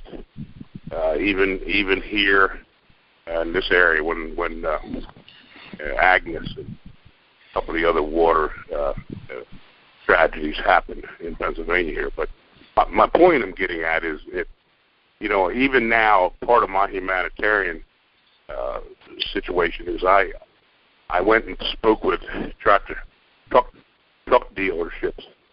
I have my trucks already spec'd out, trailers. Everything is waiting on money, but then the trucks will, if they're not bought, if there's still some on the lot, they're going to have to be built. The trailer's going to have to be built. And you see, first, you're going to have to get supplies and everything to the area. So my thoughts are that those of us who have good housing and places where people can live and have extra rooms, and we may have to buy some hotels that have just been built. We make them an offer that they cannot refuse, that people can come and actually live there while the rebuilding is going on, because I have been on the ground when this kind of thing happens. And when you're there and you have nothing and you're trying to clean out and build from scratch, you have to live. You have to have a relatively food, yes, to live. You have to have a place to eat. You have to have a place when it gets cold or hot. So it can't all be done while you're trying to do construction with people standing around there. They want to help, but a lot of times if they can't help with everything. So we have to think about logistically, transportation-wise, of getting supplies to the area. Even though Houston has many companies, I agree with that, but still, it's an undertaking. It really is. It is. And most of these companies are flooded as well. That's what there you go. I've seen. So, Yes. So they're going to have to be brought from other states. And I'm saying if things can be brought from other states, we're going to have a hiring effort with carpenters and electricians, excavators, that we'll probably have to go. I've even spoke with people in Canada as far as their excavation and things they use there, because I know that they would gladly help quicker from the response I've been talking with than most of the people here in the United States, unfortunately. That's great. I welcome that. Yeah, I mean, we have to start thinking out of the box with, this. Okay, we say we want to do this, this, and this, but theoretically, people are in this place. We have to get them to a place of comfort, relative comfort, while this is being done. Number one. Number one. Right. Number two, while the rebuilding's coming, whether it be us or if this thing doesn't happen, when we're expecting it to happen, then we're right back at square one, the same way it was right there in New Orleans. So we collectively would have to come together then. I'm saying let's collectively get together, whether the RV happens or not, that we can come together as a people. Use this call. Use calls that we get along with, and there's no reason for us not to be getting along, but calls that we can reach out and touch people all across this nation. I'm all for this. Yes. All about joining people together. People, we need to come together. I've always said, when I was doing things as far as humanitarian work around the church and things, I don't understand why us as human beings, we have no problem with believing when we pass away we get to a place called heaven. But I don't understand how come we think we're going to get along up there when we can't even get along down here. I don't get that. So we have to take the place of showing the world. We have to show this nation. And now's a good time to do it. We have to come together. We have to stop talking about what currency is. But listen, we had too many conversations of that. I'm with you all the way. And, well, I hope I bought the right thing. Man, I'm not coming down on you, brother, but come on. There's people tonight who are displaced. And unless you've been around people like that, you have no idea what I'm talking about. And you have nothing. You just have nothing. You're thinking, okay, I'm telling you right now, Red Cross, they'll give you socks, some water, some underwear. For 1 week. 1 week. That's all they'll put people up, and then they're out on the street. 1 week. And guess they what? Have to stop. And they're talking about putting their money. Oh, you've got to be kidding me. Listen, also, Dr. W.C., Salvation Army, I had families displaced, and they had beds for them to sleep in, and they wouldn't allow me to take the people into the beds. I had to get to nations and find motels to put these people in. These are cabal-run organizations. You send them money, you re-empower them. I'm trying to tell you. And if people hear this junk about sending money to these companies, they'll never. The people ain't never going to see that money. I'm telling you right now. Exactly. They will not see it. That's right. So here's my thing. Before I'm asked to get off here, I want to really get this point across. Who's going to ask you? Listen, it's time. It is really time right now for us to come together, to put aside our lunch boxes, to put aside our toys, and for us to get our heads together tonight and tomorrow and the calls the rest of this week. Let's talk about trying to unify those of us who believe the truth callers, number one, and any other calls that people just care. They just care. Let's work together. Let's do that, because we need to have a conscious effort. There's people that we can sit down, and believe it or not, I know our Creator will come into a meeting when we're represented all across this nation, and thoughts will be there. Doors will open up. People will donate things that you never thought would ever happen. But we need to make the first step in coming together. We got to come together. We got to come together. And I'm going to be honest with you, Ginger. My name's Lou Nixon. That's my name. Not afraid to put it out on any airway. I want Dr. WC to give you my number. I want to be a part of whatever we need to do to come together. We need this. Listen, it's time. I'm tired of all the other junk. Now, if we don't want to do that, don't even bother. Don't bother calling me because I don't want any parts of those. That's what this is about, Lou. Don't you see? It's like all they do is try to divide us. Yes. And this is about love and unity to bring us together. I have no issues with anyone. Anyone. Yes. You can even say horrible things about me, but I still love you, and I still want to do right for the people. So I'm about joining together. I love it. Yes. I'll do anything in that area to help people come together, just for the simple fact that, you know, once we get Houston rebuilt, because we will rebuild better and stronger and bigger and better than ever, and then we have to go do that to every city in this nation. Because we've had terrible leadership, and they haven't taken care of the people. The roads are falling apart, the airports, the bridges. I mean, I haven't seen a town that I've been to that doesn't need repairs. You know, they build it, and then they just leave it. You're right. We've got abandoned buildings. We got people that are living in terrible conditions. And we also need to take charge of some of these. You know, I have story after story of people that live in Arizona that these water companies, if they get in a bind with the bill, they turn off their water in 120-degree weather. Now, that could not happen in my state, in Texas. They take their children. If they don't drink the dirty water, they take their children. So they train them. Exactly. That's what I'm saying. And that's why Texas, we have a law that we can't turn our water off here. They at least have some humanitarian qualities about them. So I love that fact. But there's some conditions that should never happen to any family. Electricity and water, to me, are lifestyle, you know. These are things that need to be taken over by the people. These cannot be, you know, you haven't paid a bill, so we're going to leave you in inhumane conditions. That's ridiculous.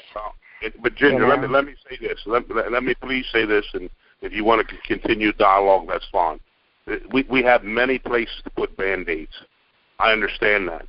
What I'm saying to you right now, the tragedy that's unfolding where you live is where we need to start, at least agree. Getting our minds together, having talked. If we can get on a conference call and talk about the price over in Iraq, we can surely get on a call and collectively talk about how we're going to attack this, how we're going to get people together. That's right. We need some leaders. You know, we need to do that. And I'm telling you right now, this is why I was put on this earth. This is one reason myself was put on this earth. I'm a leader. I'm a people person. But I know right now that the horn has blown. It is time for us to come together. Not tomorrow, but tonight. Not tomorrow, but tonight. We must come together. I'm with you. I want to hear, I would like, and I'm sure there's other people that come on, but we have to stay centered. Yes, there's banding everywhere. We're going to stay centered. That's why I want to talk about what are we going to do, what humanitarian project that you already have your heart set on that's going to come in and assist getting these people out of their situation. Not just housing, rebuilding housing. We got to talk also about the elderly. I mean, every age group, the schools. We've got to go out into, like you just said, 610. Go out in the surrounding locations, and this is what I want us to do. The strategic planning right now. So we've heard all the third part, and we see it on TV. So we don't need to go there anymore. We already know. Our heartstrings are ready. And you're going in the right now direction. what we want to do is we need to go ahead and do some strategic planning on your particular, each individual that has a particular humanitarian project that you have already planned. And we need to start working on how to activate that plan right now where we see the greatest need in this southwest coast. So, yes. What I want to hear now, okay, great idea. I want people to connect like a chain, and the photo I put on is hand after hand after hand coming together, connecting. In one of my webinars, I used to call it. So I've done business development webinars for years.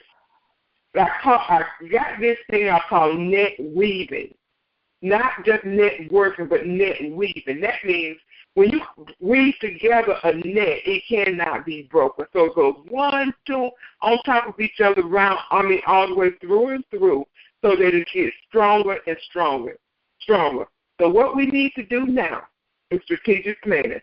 So I need people that's going to come together and research surrounding areas that's going to be able to pull these people out of the environment.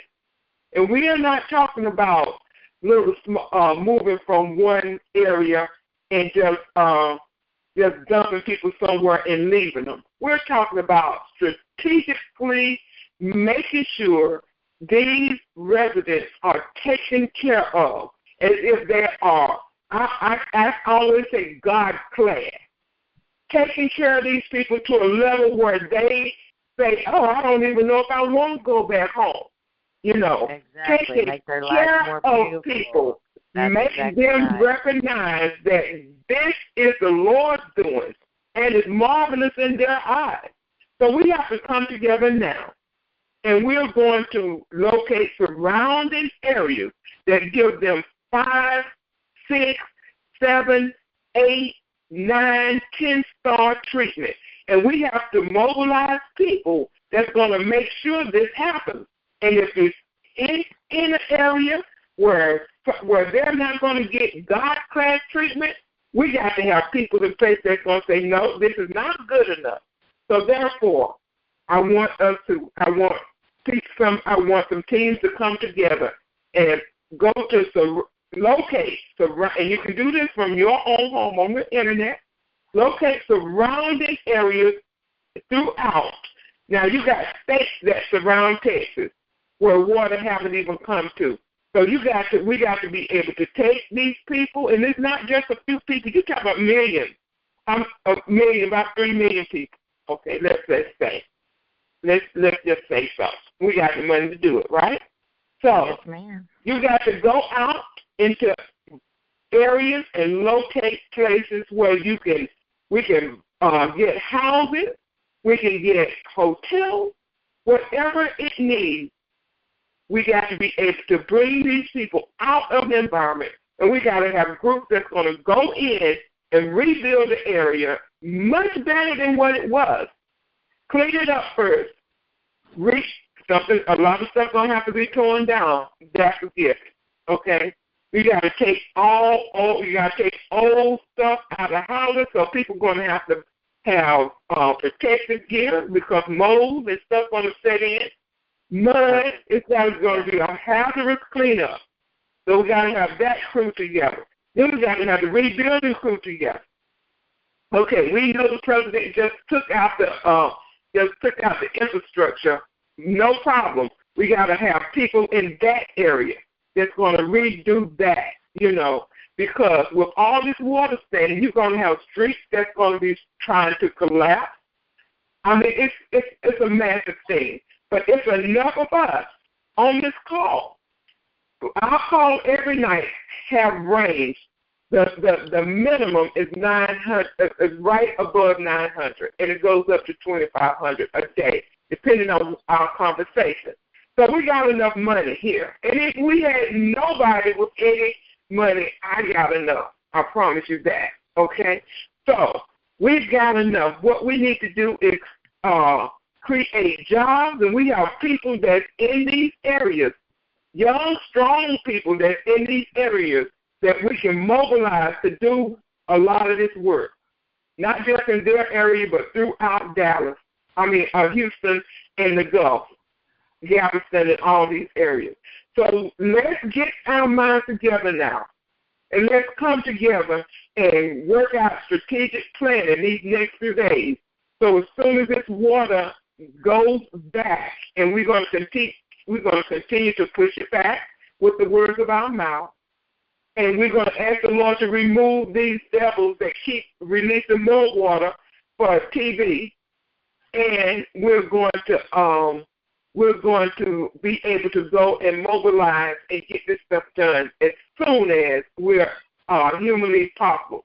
Okay, so first thing first, let's go out into the community, into outer areas, and start locating areas where we can bring people out of. Come on, 16. Come on, Lou. Yeah, what I wanted to say is right where you're at right now, Dr. WC, and we have to categorize. I mean, all these things got to be done, but we don't need all that done right now. What we need done right now is the people that are displaced.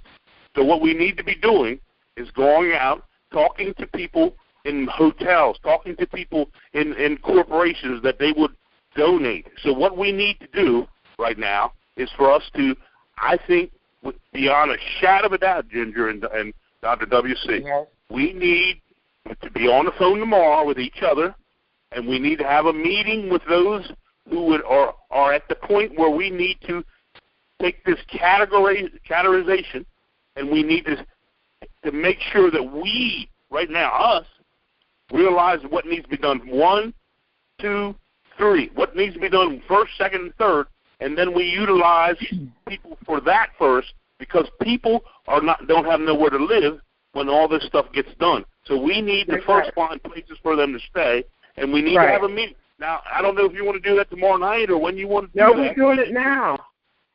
Okay.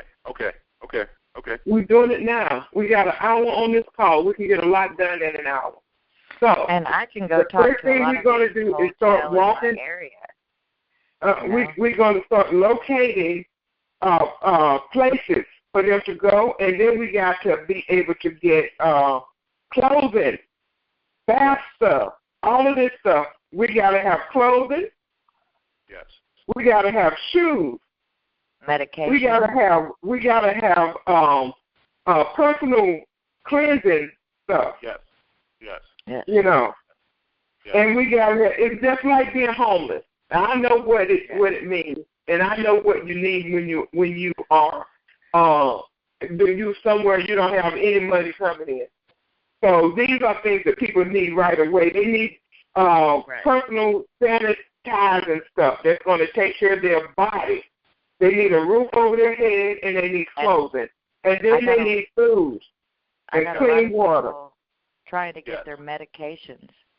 Like they didn't have any pharmacies open, and so I was going to run down the street. I thought I could get to Walmart, and unfortunately I can't because the road down to Fondren was still flooded. But I'm hoping by tomorrow I could run and help people, get their prescriptions, their medications that they have to have.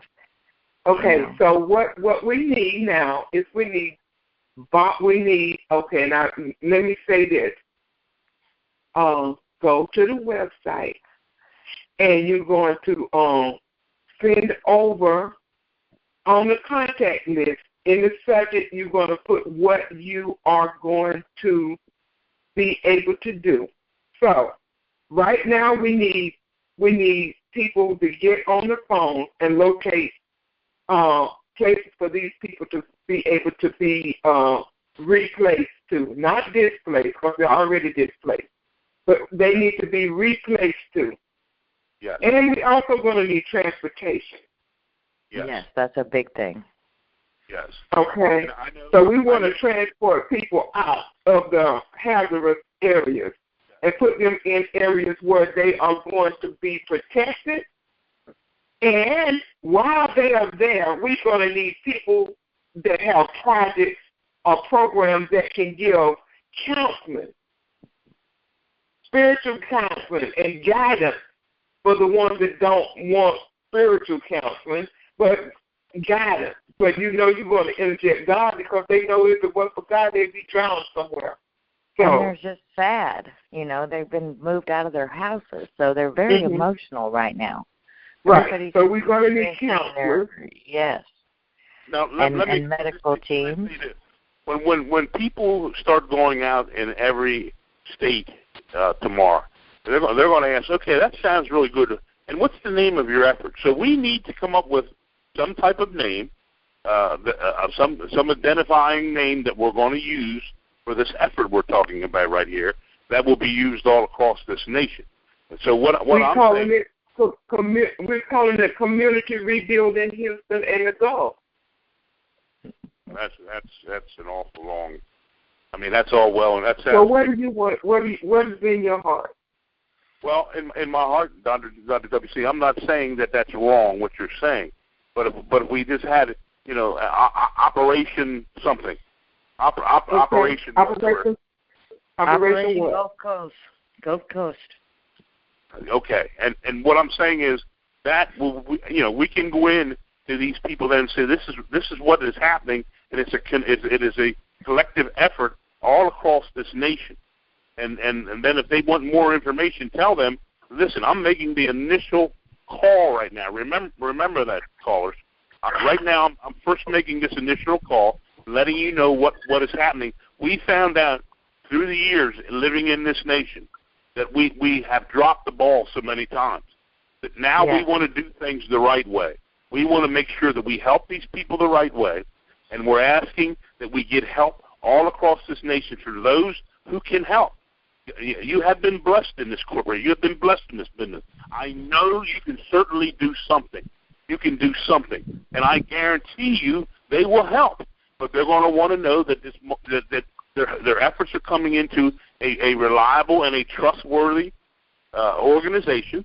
And so that's what I'm saying. We have to get the groundworks to that. It can be set up very fast, but that way we can have a pliable name that everybody can use collectively all across this nation, and then things will start to happen. They will miraculously start to happen. I know they will. And I've got 1,000 volunteers that are in a few of my groups that are more than willing to help. You know, we just have to. The main thing is these people are all in these temporary shelters. Yes. So I would think housing would be the number one priority. You know, they don't want to be in this big community place, but until the streets are clear, it's kind of hard to make other arrangements. You know what I mean? Right. So. And I'm saying, let's be realistic. It is an undertaking. We have to get people wherever area that they have housing. Wherever they're happy is the main thing. So, you know, the faster they can get back to work and get productive, the better they're going to be, because they feel displaced. Well, that's going to be a minute. Yeah, I'm sure. Saying. The happiness is being dry, being warm, having a place that they can eat and stay warm and dry until we can get our heads together. And they've got that. They've got like 26 shelters that opened up today. And I put we're looking beyond the shelters now. We're talking about getting them out of that.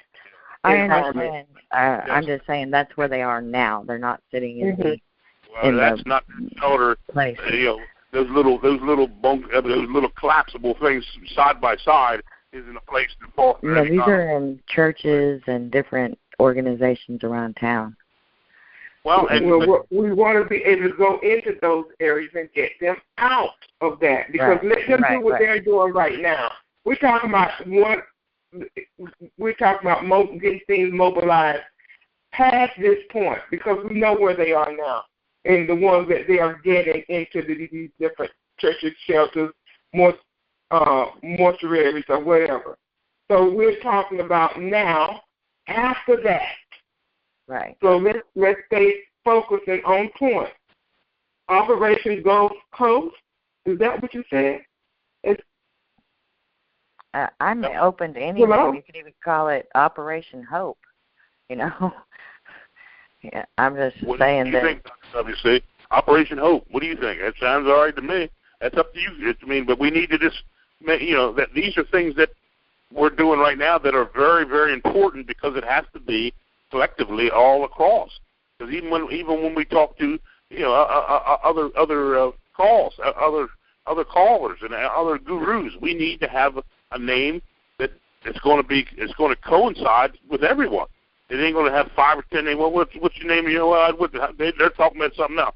We have to. Well, the only reason I like the Operation Hope is because you could apply that to any city. You wouldn't have to just work on the Gulf Coast because there's disasters that happen every day. Yeah. What do you think? Move the operation to another city. Operation Hope. And you know what? And that Operation Hope, with all the people, with all the things they want to do after they're funded, is still Operation Hope. It's still Operation Hope. That's what I mean. Let's see. So, I love all of that. I just want everybody to know. They said that there's 15 already passed away here, so, We have a guy I have a friend in Canada who went to school for this. He's been waiting, staging an area, just waiting to see what the creator's going to tell him. These are some of the people that I'm talking about that I know we can utilize. He has much training in this. He's been in other countries and did this. So, along with what we're talking, I know once we get these people together and we get things put together and start having companies and corporations say, yes, I'll help. And then, then we make the initial call and say, what can you, this is what we need from you. This is what we need from you. And Operation Hope is already an organization. Oh, okay. Okay. So think of something else. They even got a website, operationhope.org. So work on something else. In the meantime, let's move on. Or Gulf Coast Restoration Project. Well, he already said that was too long. So. Oh, okay. But Dr. WC, you have the not that you need permission, but you call me anytime, 24 hours a day. Same thing, Ginger. We need to stay on top of this, and I promise you, I'll be calling you tomorrow, Dr. WC. Okay? Yeah. Okay. So so this is what we need now. We need volunteers that's going to be able to get on the internet and locate hotels and temporarily and housing for us to purchase. That's going to allow us to start moving people into areas outside of the wet man. Yes. Okay, so whenever you go to Real Truth University, you're going to click on contact and complete that contact form, and in the subject you're going to write down housing. You're going to write down housing. That's what you're looking for. You're going to work on. You're going to write down clothing if you're looking to work in that area, and that's going to cover shoes. You're going to do food, personal items, clean water, medication, transportation, counseling. Perfect. So you're going to put those, if those are areas that you want to operate in, you're going to put that in the subject. And then what I'll do is I'll bring the group of you together as a task force in that particular area. And then you guys will make a little subcommittee and come together on a call or in a little private chat that's been set up, or even on the call on the website. I have I had put up a form that says Houston and Gulf Coast relief, so you can click into that forum and you'll be able to chat with one another. So I'll put these categories in there, so that'll give you places to meet. And I'll tell my teams to go sign up on that form, so I can know what they want to work on. That'd be great, because I told you I have like 1,000 people out of these groups that want to help. Okay. And that gives us a good start, Yeah, we'll get started on that. Now, there's so many humanitarian projects that's available on this call. So, and the line is packed. So let's move to somebody else thank you, Lou, for coming in, and let's everybody just stay in touch with one another. And I'm taking down numbers. Okay? Okay, talk to you all later. Okay. All right, then. 205. Yes, it seems like to me that you have a connection going with Show Me and the Clarion Call that may have expertise in areas that you can merge with along with what you said. One thing that seems to be lacking is amphibian vehicles that can get to people to get them to places that can happen right away. And if you have a worldwide connection on these things, maybe that is one of the first things to get the people that haven't even been thought of, to get them things. So if you merge with that group along with what you're doing, then actions can take place immediately. Yes, and I'm also in like 8 different private groups, and they'll help as well. And yeah, that's so what this is all what it's about, joining us all together. Let's go. People have private boats and well, I tell you what, you go ahead and contact them and see what they have to offer starting immediately and get that with us. How about that?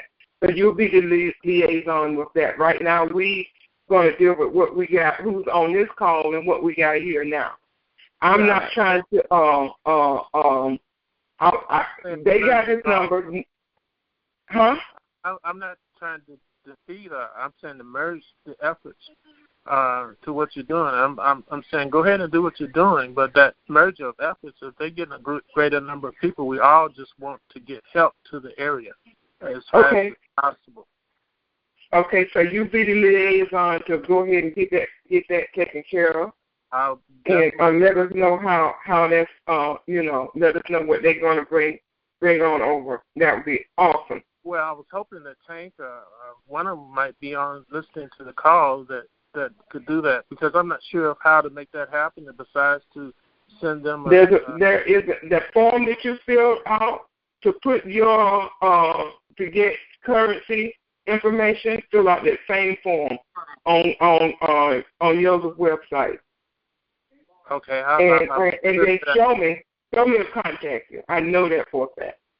Okay, that is fine. I wanted to make sure that the efforts were going across the board, or whatever was going on already. If you already have spaces for specification and to help people, which that is supposed to do, then that effort can immediately get some help to people in Houston and the Gulf area.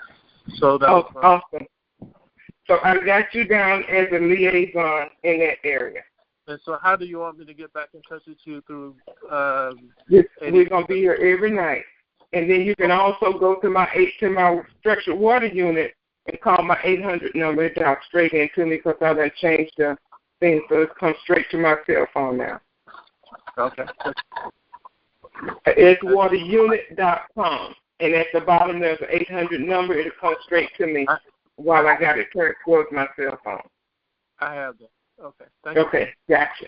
Okay, perfect. So I got you down as the liaison to reach out to other calls to see. I got you down liaison to call to other calls on platforms. Right. That'd be awesome. Okay, right. Perfect. Okay, see, working already. Praise the Lord. Okay, bye for now. 404. Hi, Dr. WC and Ginger. This is Tanya in Atlanta. How y'all doing? Hi. Hey, I want to echo the last 2 callers, especially the caller just now, Dr. WC. About 3 weeks ago, myself and another Real Truth caller, we actually put together an email that we were going to send to you, but you said you weren't checking your email, about bringing together all of the intel providers, on one big call, because no matter if we're talking about the Gulf Coast, we're talking about the RV or whatever, we have got to remove that malevolent free will man. We've got to remove all of this blockage that's there. So we had made a decision. This was 3 weeks ago, ironically, that we had come together, and we already did an email. And so I think that is still relevant. It's Tuesday night. We should be Thursday night on a big call, a mass call with everybody, praying through this whole malevolent free will of man. It needs to go. I've been doing this for 4 years, so I know exactly what you mean. Yes, and so I'm for that in any way that I can help. 5 nights a week, nonstop, 5 nights a week. It is others that come in and roll back out. But my vision has not changed. I am still doing what God sent me here to do. Right. And I will has not changed, and it will not change. Okay. So if someone comes to this call and they decide that they want to step off and do something different, I have not changed. This is what God has called me to do. And I am not going to submit myself away from what God called me to do when I know for a fact that He set me up here. And I am not going to be disobedient to that. And everything that He has placed in me over the years, as far as business development, programs with the youth, programs with housing senior citizen programs, homeless programs, all these things that I have worked in for years, all comes under community development and consulting. So I have not changed. And on a spiritual level, and casting out devils and demons, no problem. Hallelujah. Okay. All right. So whichever area that He needs me to step into, I am a servant of the Most High God. Now, a lot of the stuff that you hear on other calls have been discussed with me behind the scenes. Now, come on, let's tell the real truth. So I'm not moving, I'm not budging. I am going to continue on the path that God has placed me on. So there we have it. Right. Okay, now my heart is to help people. And I'm not going to step off and try to go in a different direction because that's not where my heart is. My heart is to help people. And if people, even when people are disobedient and don't want to help, I got plenty of witnesses around me that can open up their mouth and say, oh, well, she tried to help.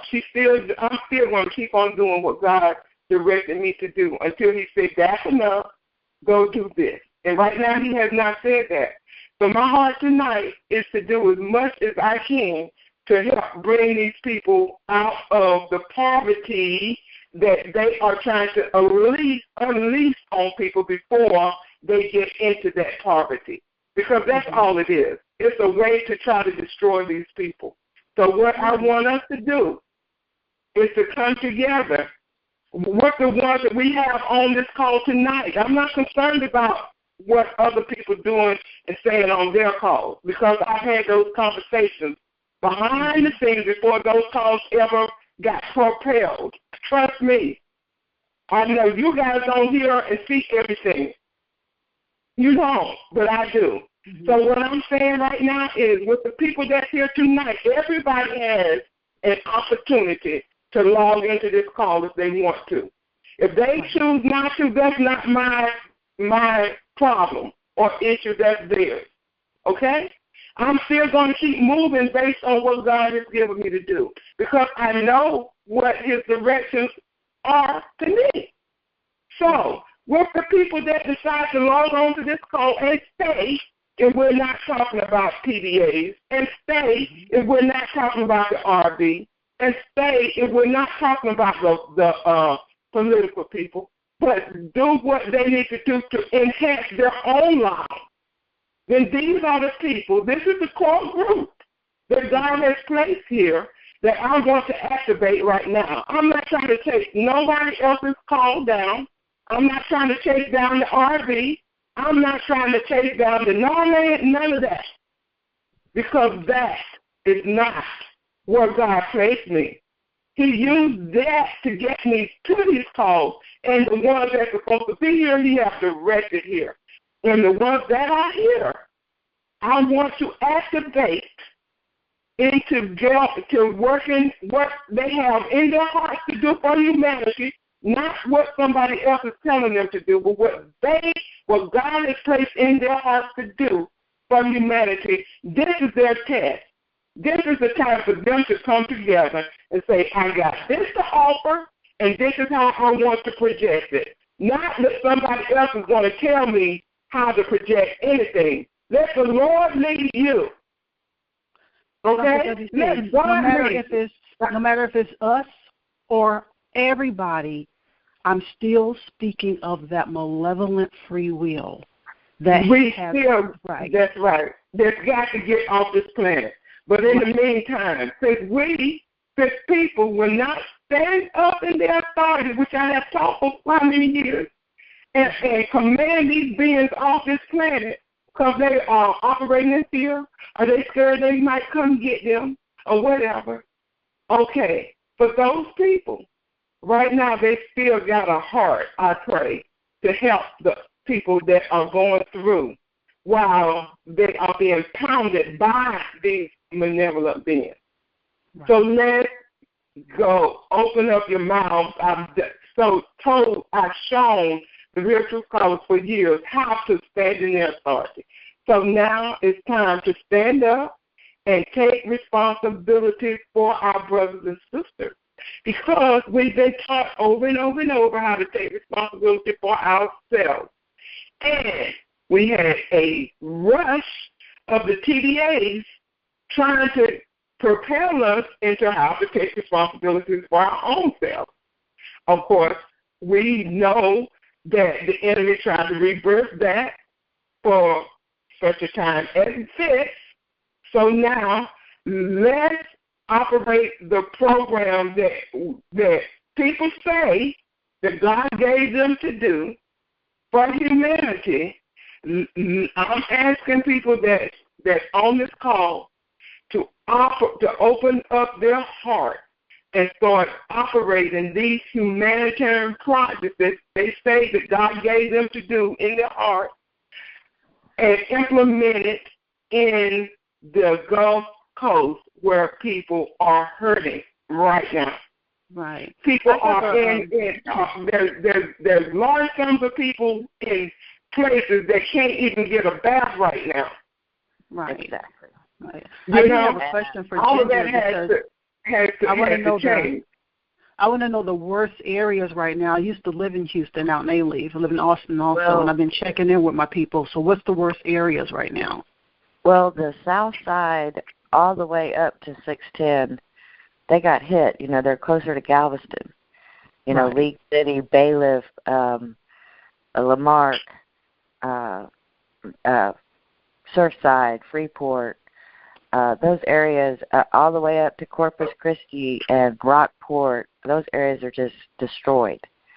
And so those are the areas that are really bad. But what happened was then they opened these reservoirs, these dams. You know, Houston has all these creeks and we have all these water reservoirs. Well, they all filled up and they thought the dams were going to bust. So somebody made a no-brain decision and opened up these reservoirs, and what happened is the water started pouring in people's homes. From Katy and the Energy Corridor, the whole Memorial area, the Sugarland, Richmond, these are the areas that they started doing mandatory evacuations, because once they opened those levees, the water started pouring into people's homes in the middle of the night. Wow. And so those areas are really damaged. Now, I saw a picture. Do you know where Highway 6 is in Houston? I don't. Yes, I know where 6 is. I do know where 6 is. It runs, and what they did is got the Addicts Dam, and it also has the Spring Creek, the Cypress Creek. Well, when they opened those reservoirs, all those millions of houses were just destroyed, and people were going to rescue them by boat and jet skis and high trucks and all these other kind of, you know, different operations. And so those people were first they were taken to the fire department, and then they were transferred to hospitals or shelters. And I listed the 26 or 30 places that were updated today. But I just saw something quite interesting. They have we're going to be heading into our exchanges, and HSBC, they have a Harvey relief. and they're asking people to donate money to this fund, which would be a good way to, let HSBC handle the operation of actually distributing the funds for the area instead of sending to some of these charities that won't give the money. Right. If we're going to trust them with huge tons of money, they ought to be pretty reliable. It's called the Harvey Recovery Efforts. Okay. And I just read this, and it sounds like a really great idea to me. It does sound like a very good idea. It's like immediate, when we are able to Well, that's what I thought, to get if we go to exchanges this week, then there'd be money made available immediately for the people that really need it. You know what I mean? So it's called Harvey Recovery Efforts. Okay, Harvey Recovery. And that's done through HSBC, so that could be something that could be really helpful also. Okay. I have a lot of friends that are still there. Ironically, over the last 3 weeks also, I have been, actually it's been longer than 3 weeks, but we've been talking more within the last weeks here about them working with my team. I'm have a whole humanitarian side, and I'm a filmmaker, so I have the whole job creation side. And I thought that they were coming with me on just the job creation, but now since this, disaster has happened, I'll be able to rally my people from Houston, Austin, and San Antonio to come in and to help work on things. But I was just speaking, Dr. WC, that free will of man is what's killing us. That free will has got to go. So if it's just this call, because I don't want to be offensive about the other calls. I just said there's something that is really evil and dirty. We know that, and I even see it in this community.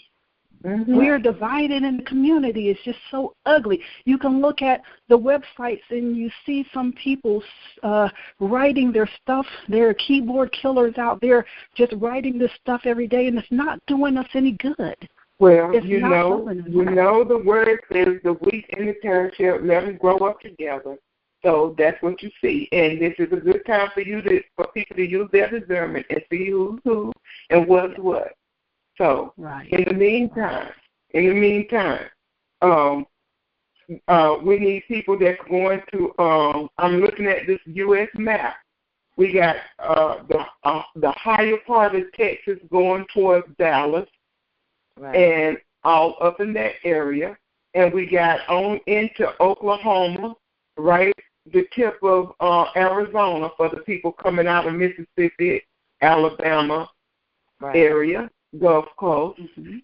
So we got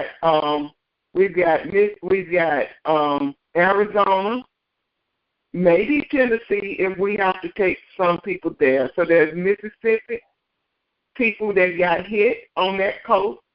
So it could be the higher part of Mississippi, but we got the Mississippi River that runs through. The news haven't showed us any of that, but that's an area that has been hit.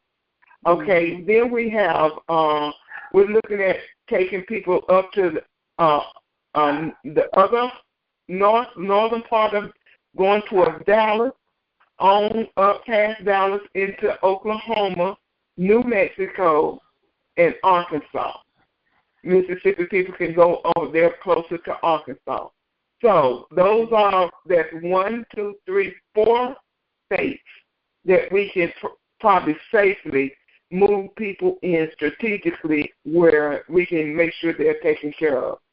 Now, so make sure if you're looking to start calling and researching hotels and apartment complexes that might have some vacancy. Yeah. Great idea. Yeah. We're gonna make sure you put housing in your email when you send it over, so you can get on that team for those that's in that area. Now, as far as you are concerned, Atlanta. Yeah. Atlanta, right? Yes. Okay. I'm so glad you reminded me that you were in the media. The good part. Okay. So I want you to start working on a way to get good coverage to make sure that people do the right thing. Right.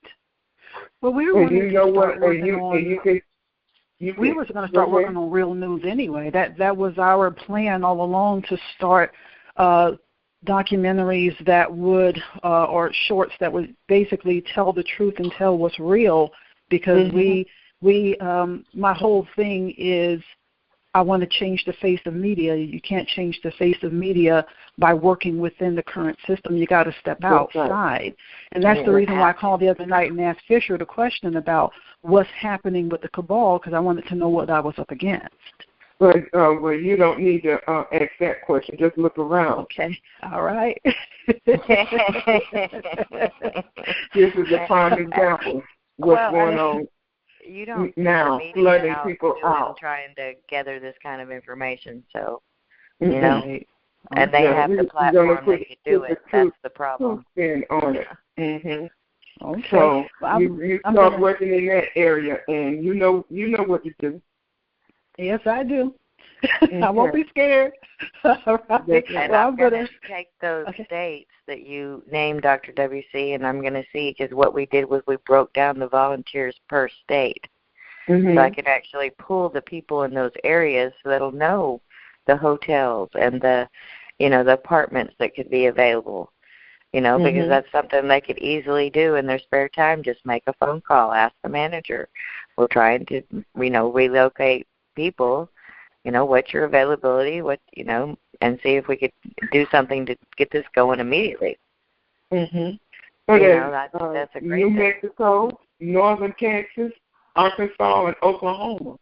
Yes. So far. And even northern Louisiana. And even Arizona. It was the coast that was hit so bad. Louisiana, I don't know about the Shreveport area, but I think that area might be okay. And that could be, be helpful. What we need is a good, a couple of good, about 4 or 5 good project managers that will be able to, because we got to look at also, it's going to be cold pretty soon. We're in almost September in a couple of days. So the weather, we got to look at the weather. Another thing to look at, too, is school was supposed to start yesterday. Well, they had to close our schools down. So none of these people, they're out of their homes. They're trying to get their kids off to school, and now they can't. So there's a lot of things going on right now, And then we're also going to need to be able to activate, like I said earlier, we're going to have to be able to activate these people that in these different professions to actually be the ones to help with the people that's coming up out of these areas while the areas are being rebuilt, like teachers. Right. Exactly. There's teachers, there's counselors, there's everything we need in those areas. So we're going to have to activate those folks as well. And once we go to the exchange center, we'll have the money to pay these people's salaries while relocate them and all of that, And that's beautiful, and that's a perfect plan. At least start getting something going and, start looking at those areas. I love that. They could get them out of the soaked area. Okay, I say one more thing before I go here. Start planning now. Yeah, come on, Georgia. Okay, I got one more thing here. I know Dr. WC, you said you didn't want to get with those other people. They left and did all the other stuff. And I know we are a divided community, but can we hear then? No. I didn't want to get with people. Oh, you were going to chase them down. People make there's too much time. I don't have that kind of time now. You guys can chase and bring the report back. Can we hear? Just be the liaison, and then do the strategic planning. Yeah. Well, we know it only takes stuff. Well, we know it only takes 2 or more to come together. Can we just come together, us right here, our 900 to 2,500, whatever we can?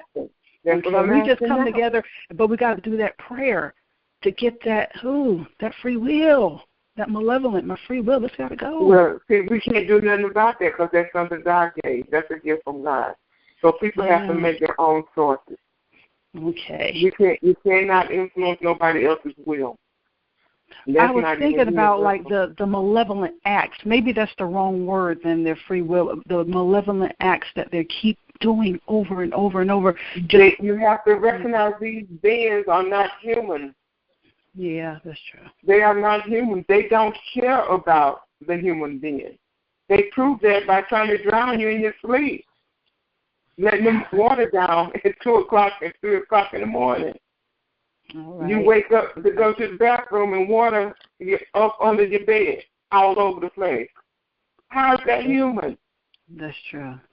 It's not, these aren't human beings. Nice. That's why they got to get them off of this planet. Okay.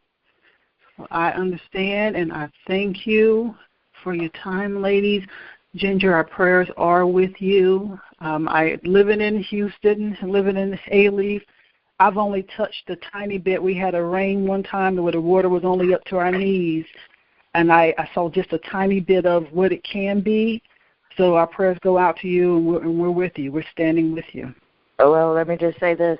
I'm fine. I have no water in my house. Mm-hmm. I pray for the people that are affected. Like, I'm fine.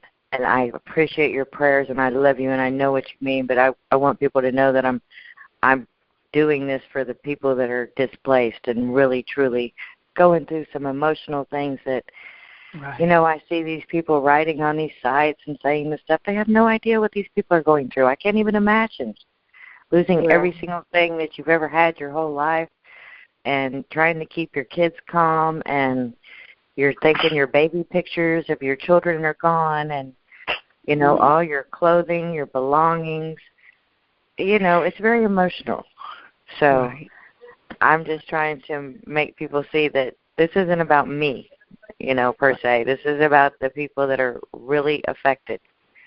Yeah. That I've seen them put their belongings in a plastic bag in their hand and getting on a boat or a car or a jet ski and taking off away from where you've always been. It's a very tragic, emotional situation that, you know, I see people standing on their roofs, and they told us to bring white sheets or something so they could see us in the air. Wow. And I thought, I can't reach some of my people either. I can't even reach some of my friends. There's a few that have lines, and they haven't had really good connections. So it's just been trying, you know, and I pray for those people to let them know that I have no idea what you're going through, but I'm trying to let you know that I'm still going to help you and try to understand, because it's very traumatic. I can't even imagine the situation they're in. Right. And I see people speak and they don't even realize how cruel they're really being. You know, saying like, you didn't, you know, this isn't about that. This is about rising above and finding a better way now that it has happened. You know? Thank you. So. Okay.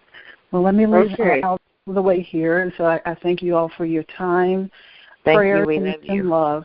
Love you back. All right, ladies, have a good night. Okay. Night. Night.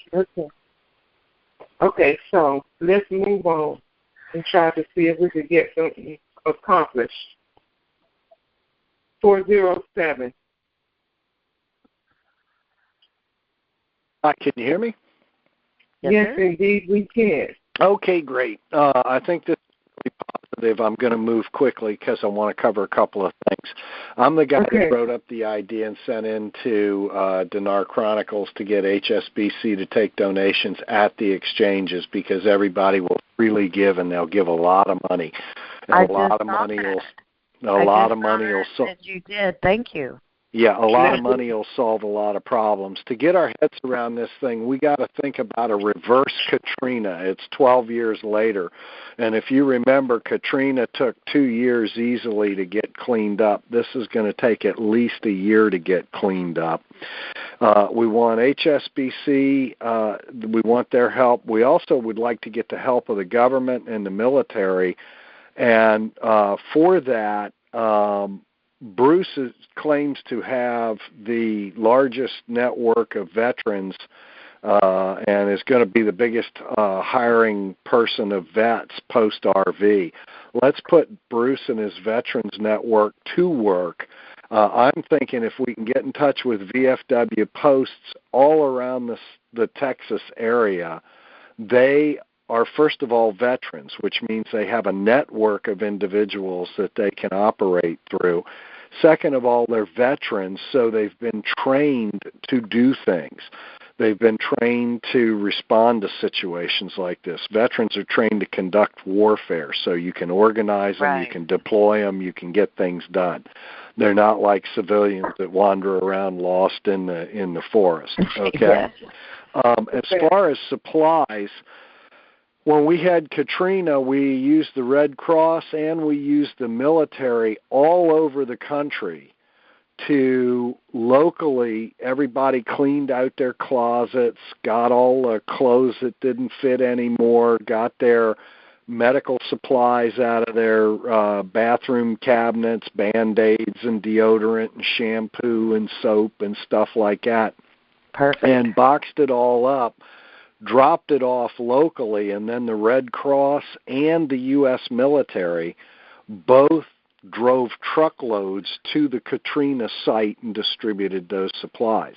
The military has the manpower to put a couple of, young soldiers in a truck and have them drive cross country with a truckload of supplies.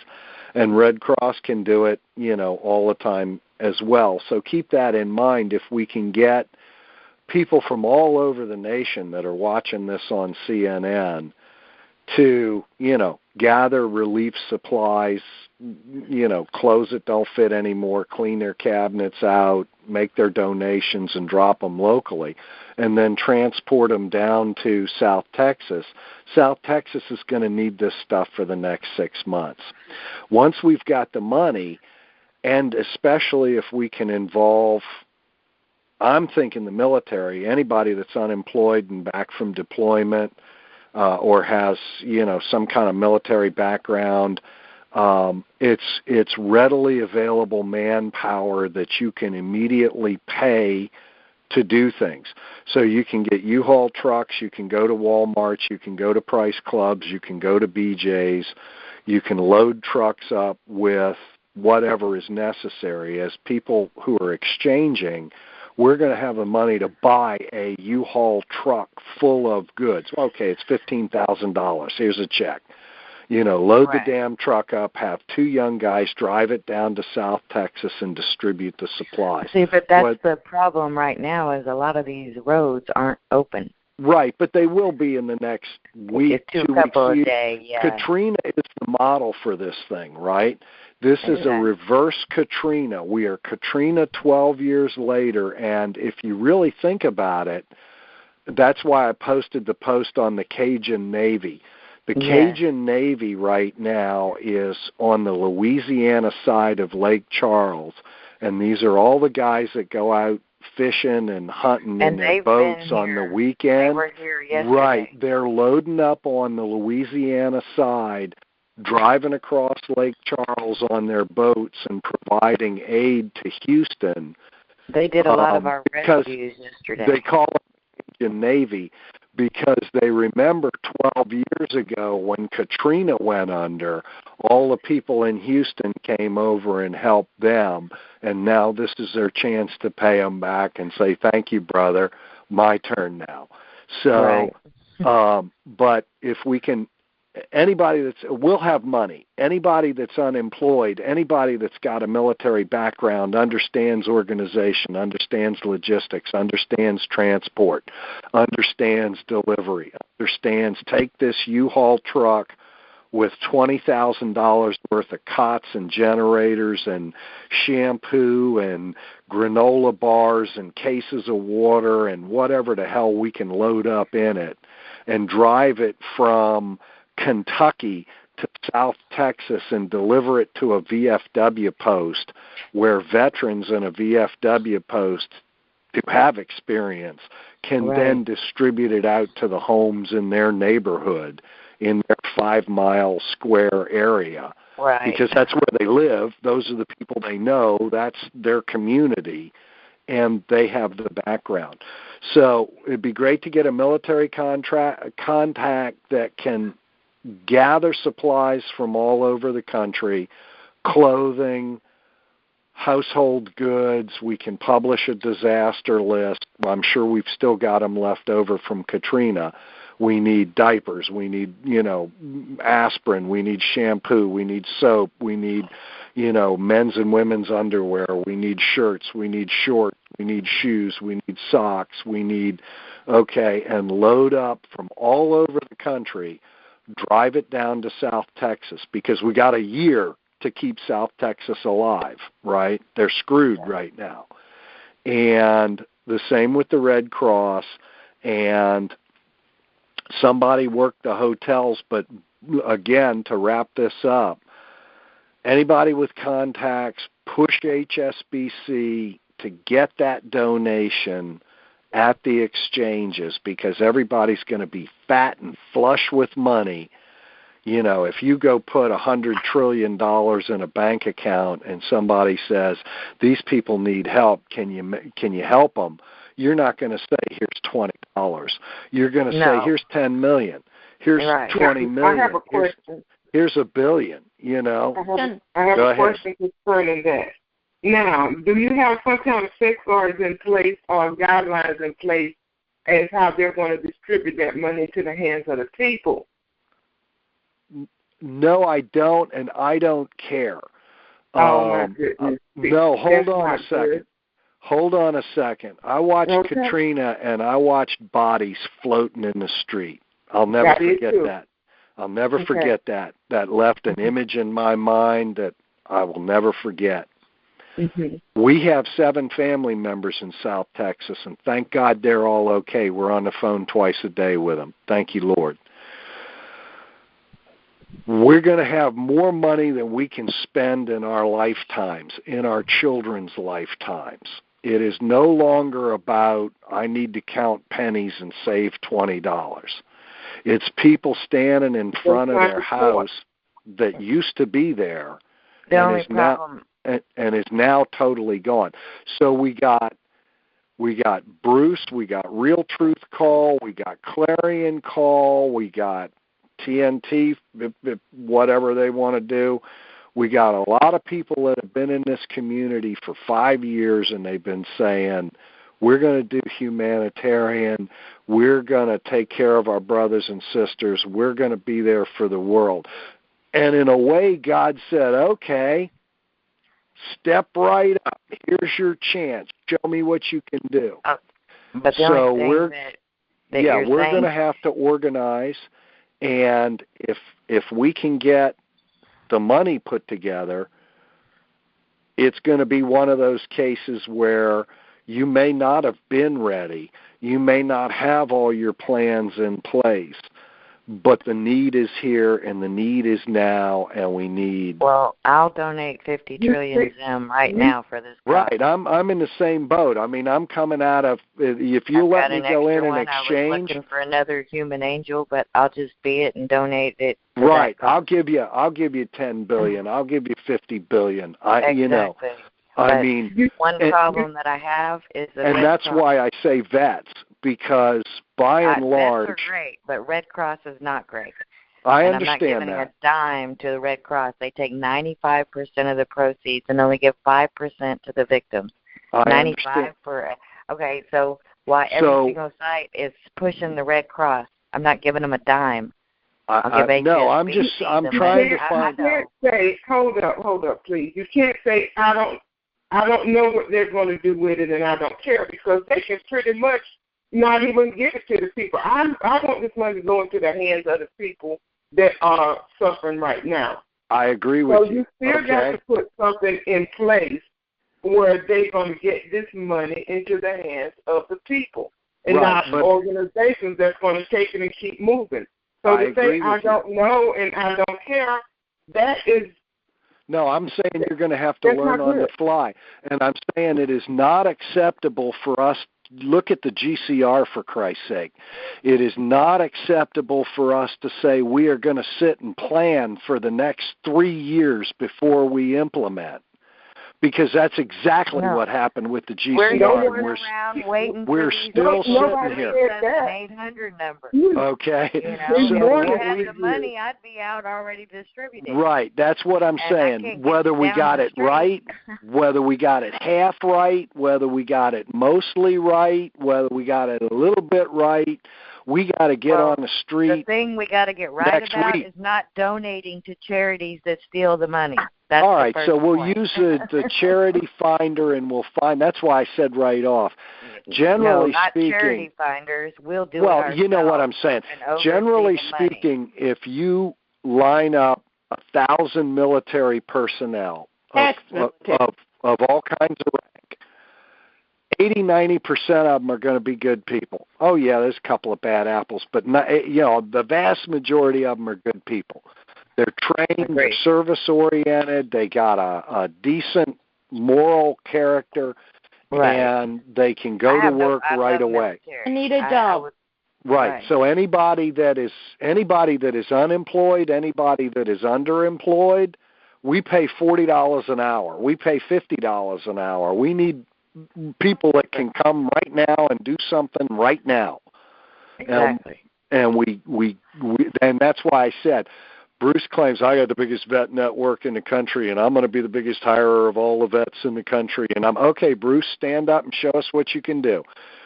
Get me the vets, get me the VFWs that are local in the communities. Each VFW serves the 10 square miles around it. Get me, you got 10,000 young guys that just got back from Iraq and Afghanistan and are looking for work and, struggling.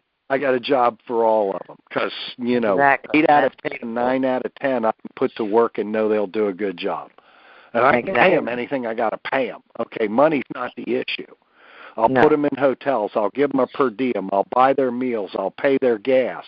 I just need people that can go and do now and get the job done. Perfect. And that's why I say go to military first, because by definition they get the job done. Yes, sir. I agree. So that's some ideas for us to get started.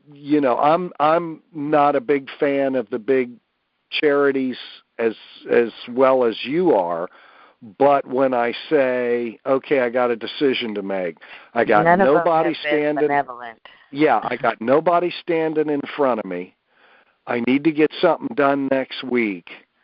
Do I have a functioning system in place? And until I do, what's the best system I can grab a hold of and put to work? And if you got a better idea, I'd love to hear it. But if we don't have any other idea, no, but we can be our own charity. Is all my only point. But we don't have those built. We don't have that organization. We don't have those bodies. We don't have that manpower.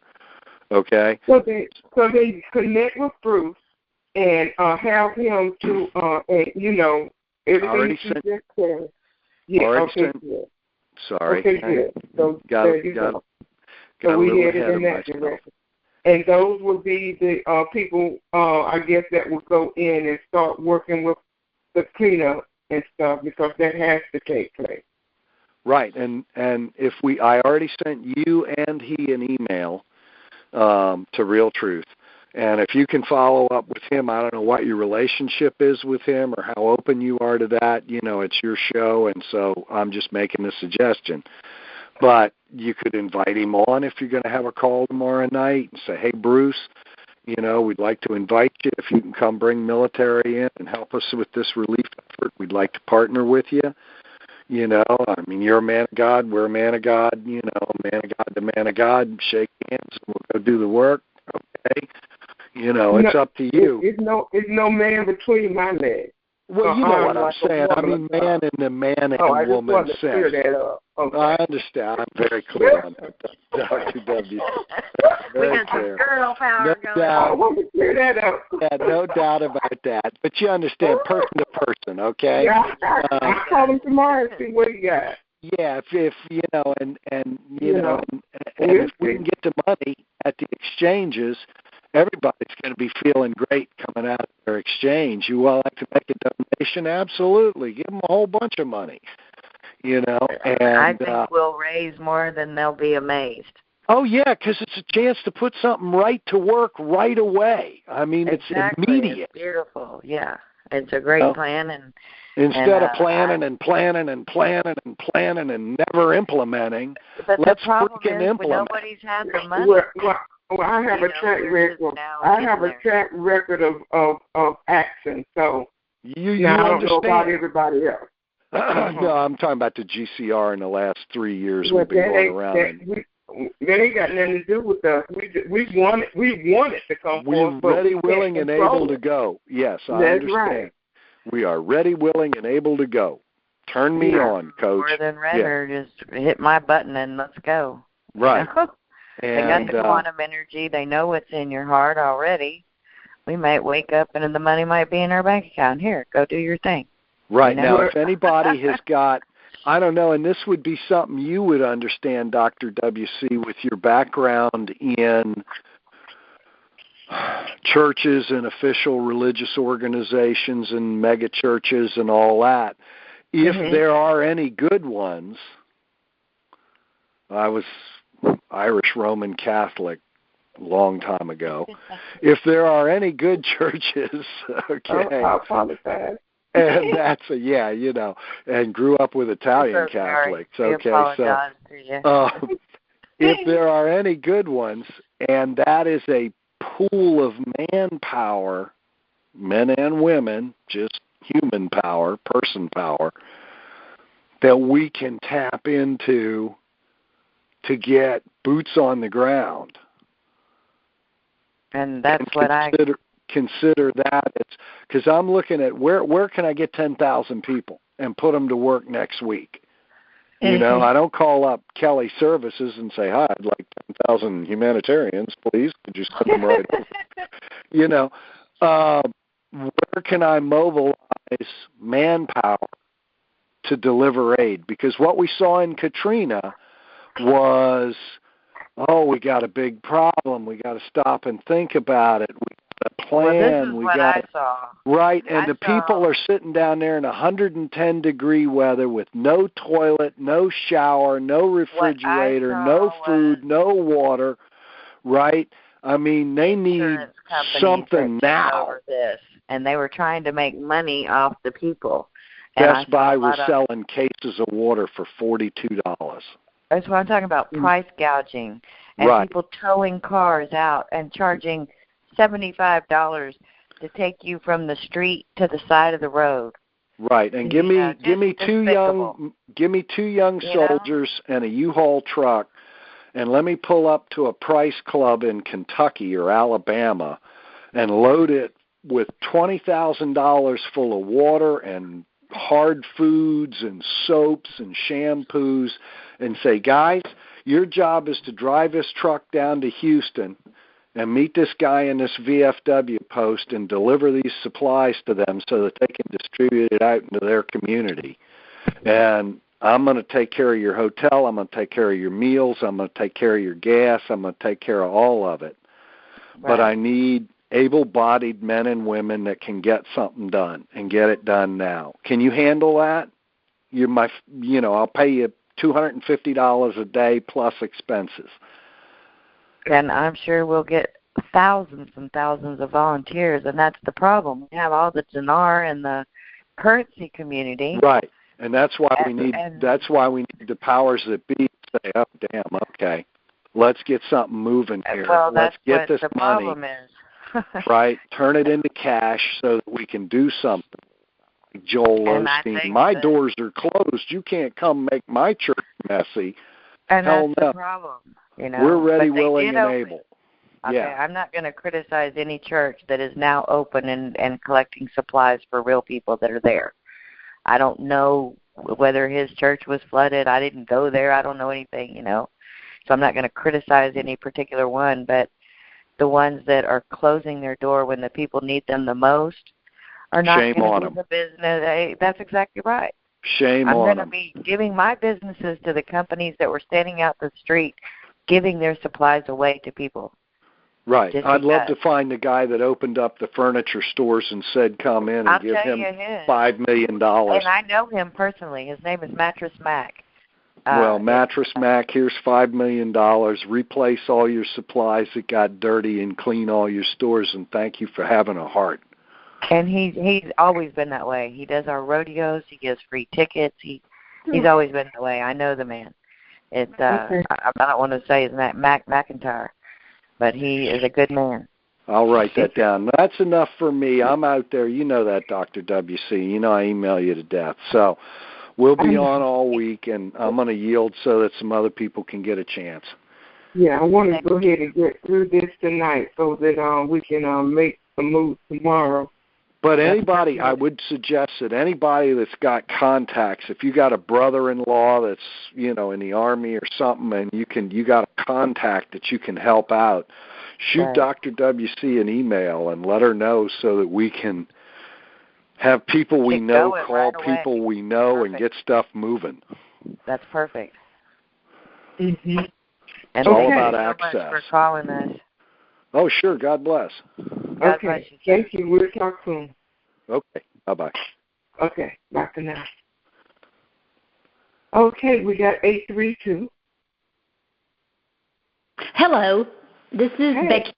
This is Becky in Spring, Texas, and I probably live very close to Bernard. But since the previous people have taken so long, I'm going to make mine short. I would be willing to help and would like to get in touch with Ginger or Bernard, either one, since we live so close to, probably close to Bernard. We're already involved in humanitarian project work, had it set up to do after the RV takes place. We already have a lot of knowledge of this. We're working with about 3 or 4 other humanitarian groups that have been doing work. They're not even involved in the currency, but we're all going to be working together. So this is what we've already been called to do as well. We had a project set up to work with veterans already, and now we're going to work in Houston first. So I just wanted to pass my information, and Dr. WC can pass it to Ginger if she wants to, or Bernard. I would love to talk to you, so please send a sign up on Dr. WC's contacts and what areas y'all can help with. Yeah, we have a 501c humanitarian organization already set up. It's called King's Kids International. King's Kids?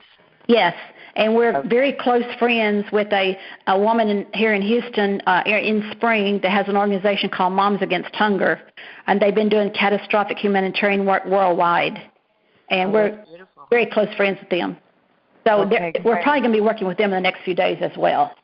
Okay, that's good stuff. She takes food. Thank you.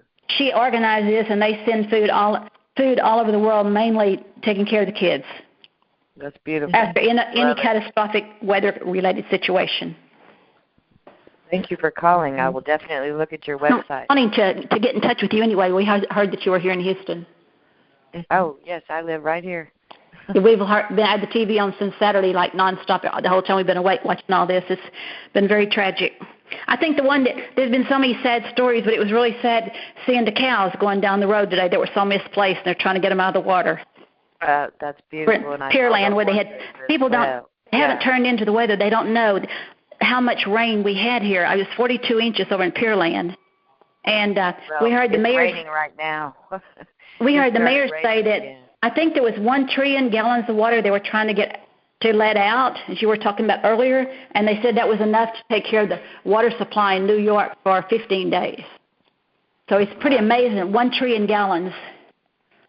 Well, and they opened those reservoirs, so it made it even worse. Yes. Though many of those houses wouldn't have been lost if they would have left, those dams may or may not have busted. If Bernard's still on the phone, we live off of Louetta area in Spring. And I know y'all were hit bad last night when they opened those reservoirs. Well, we thank God we don't have any damage in our house, no water, no flooding, nothing.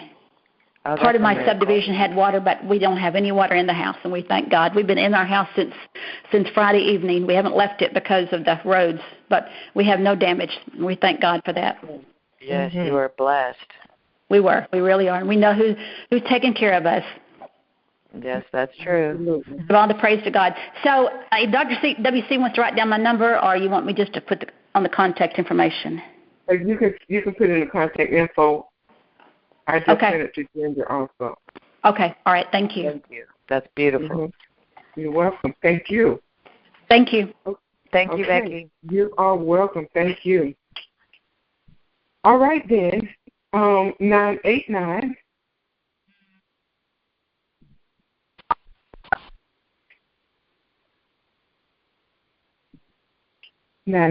Are you hear me? Hi. Hi, this is Joanna. I'm in Michigan, and I'll be real quick. Years ago, as a teacher, I had students that were displaced from Hurricane Katrina, and as I'm listening to the problem solving that you guys are doing, it came to my mind that this young man that was in my juvenile detention facility, his entire family had been split up because of the hurricane, and he just kept saying if we would have just had a house, he could have stayed with his brothers and sisters and his mom. But because they couldn't find a house, they separated all the kids, and he ended up from Louisiana up in Michigan. Wow.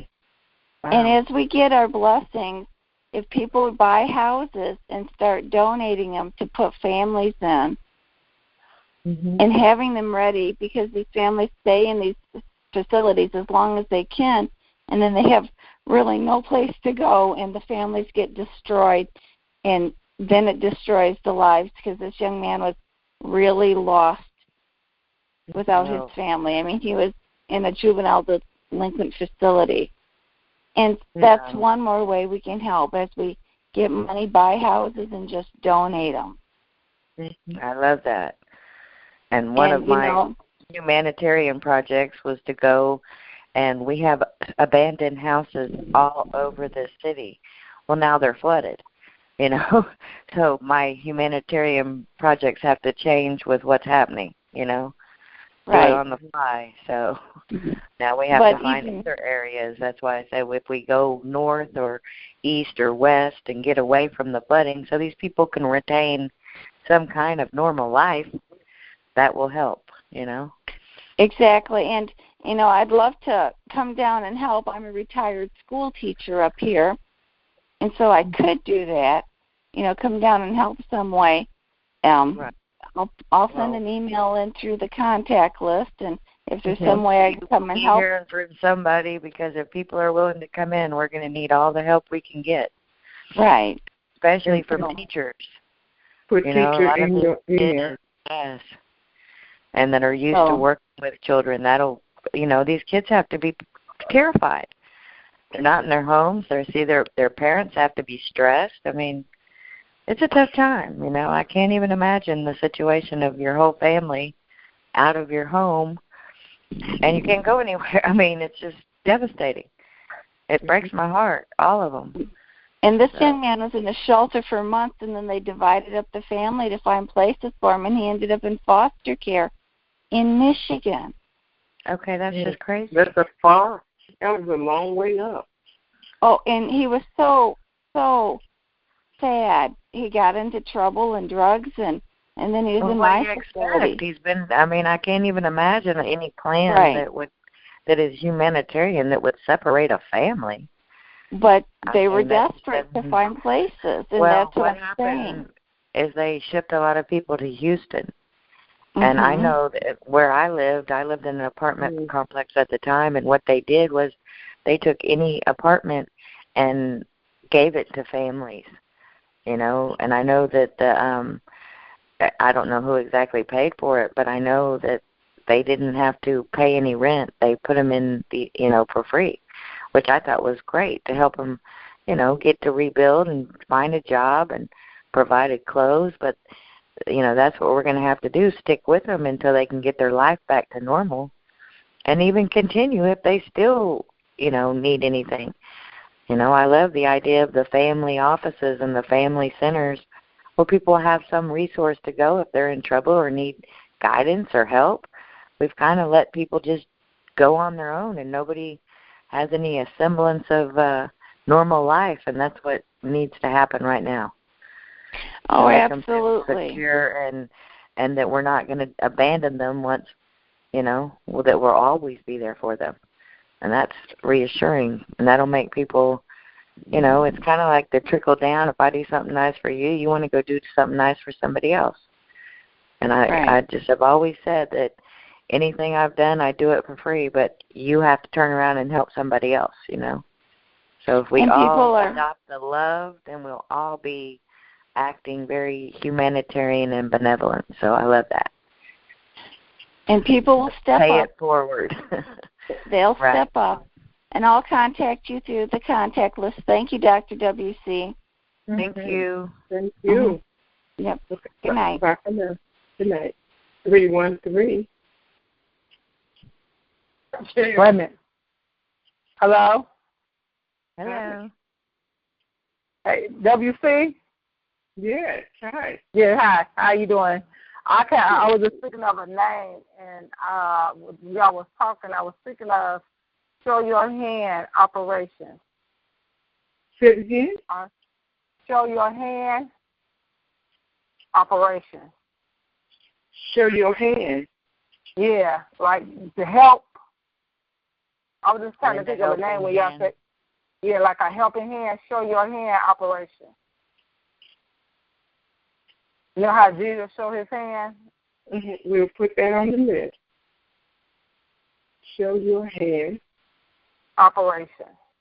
Okay, we got that on the list. So we'll get together with all these names and come up right. with Just come up with it. But I thought that would be nice. So when you say hands connecting, you know, helping one another together. Yes, I like right. It. Yeah. Okay. Yeah. Have a blessed night. Thank you. Have a good night. Thank you so much. Thank you. Mm-hmm. Curtis, Michigan. Okay. Okay. Bye for now. Bye-bye. Bye for now.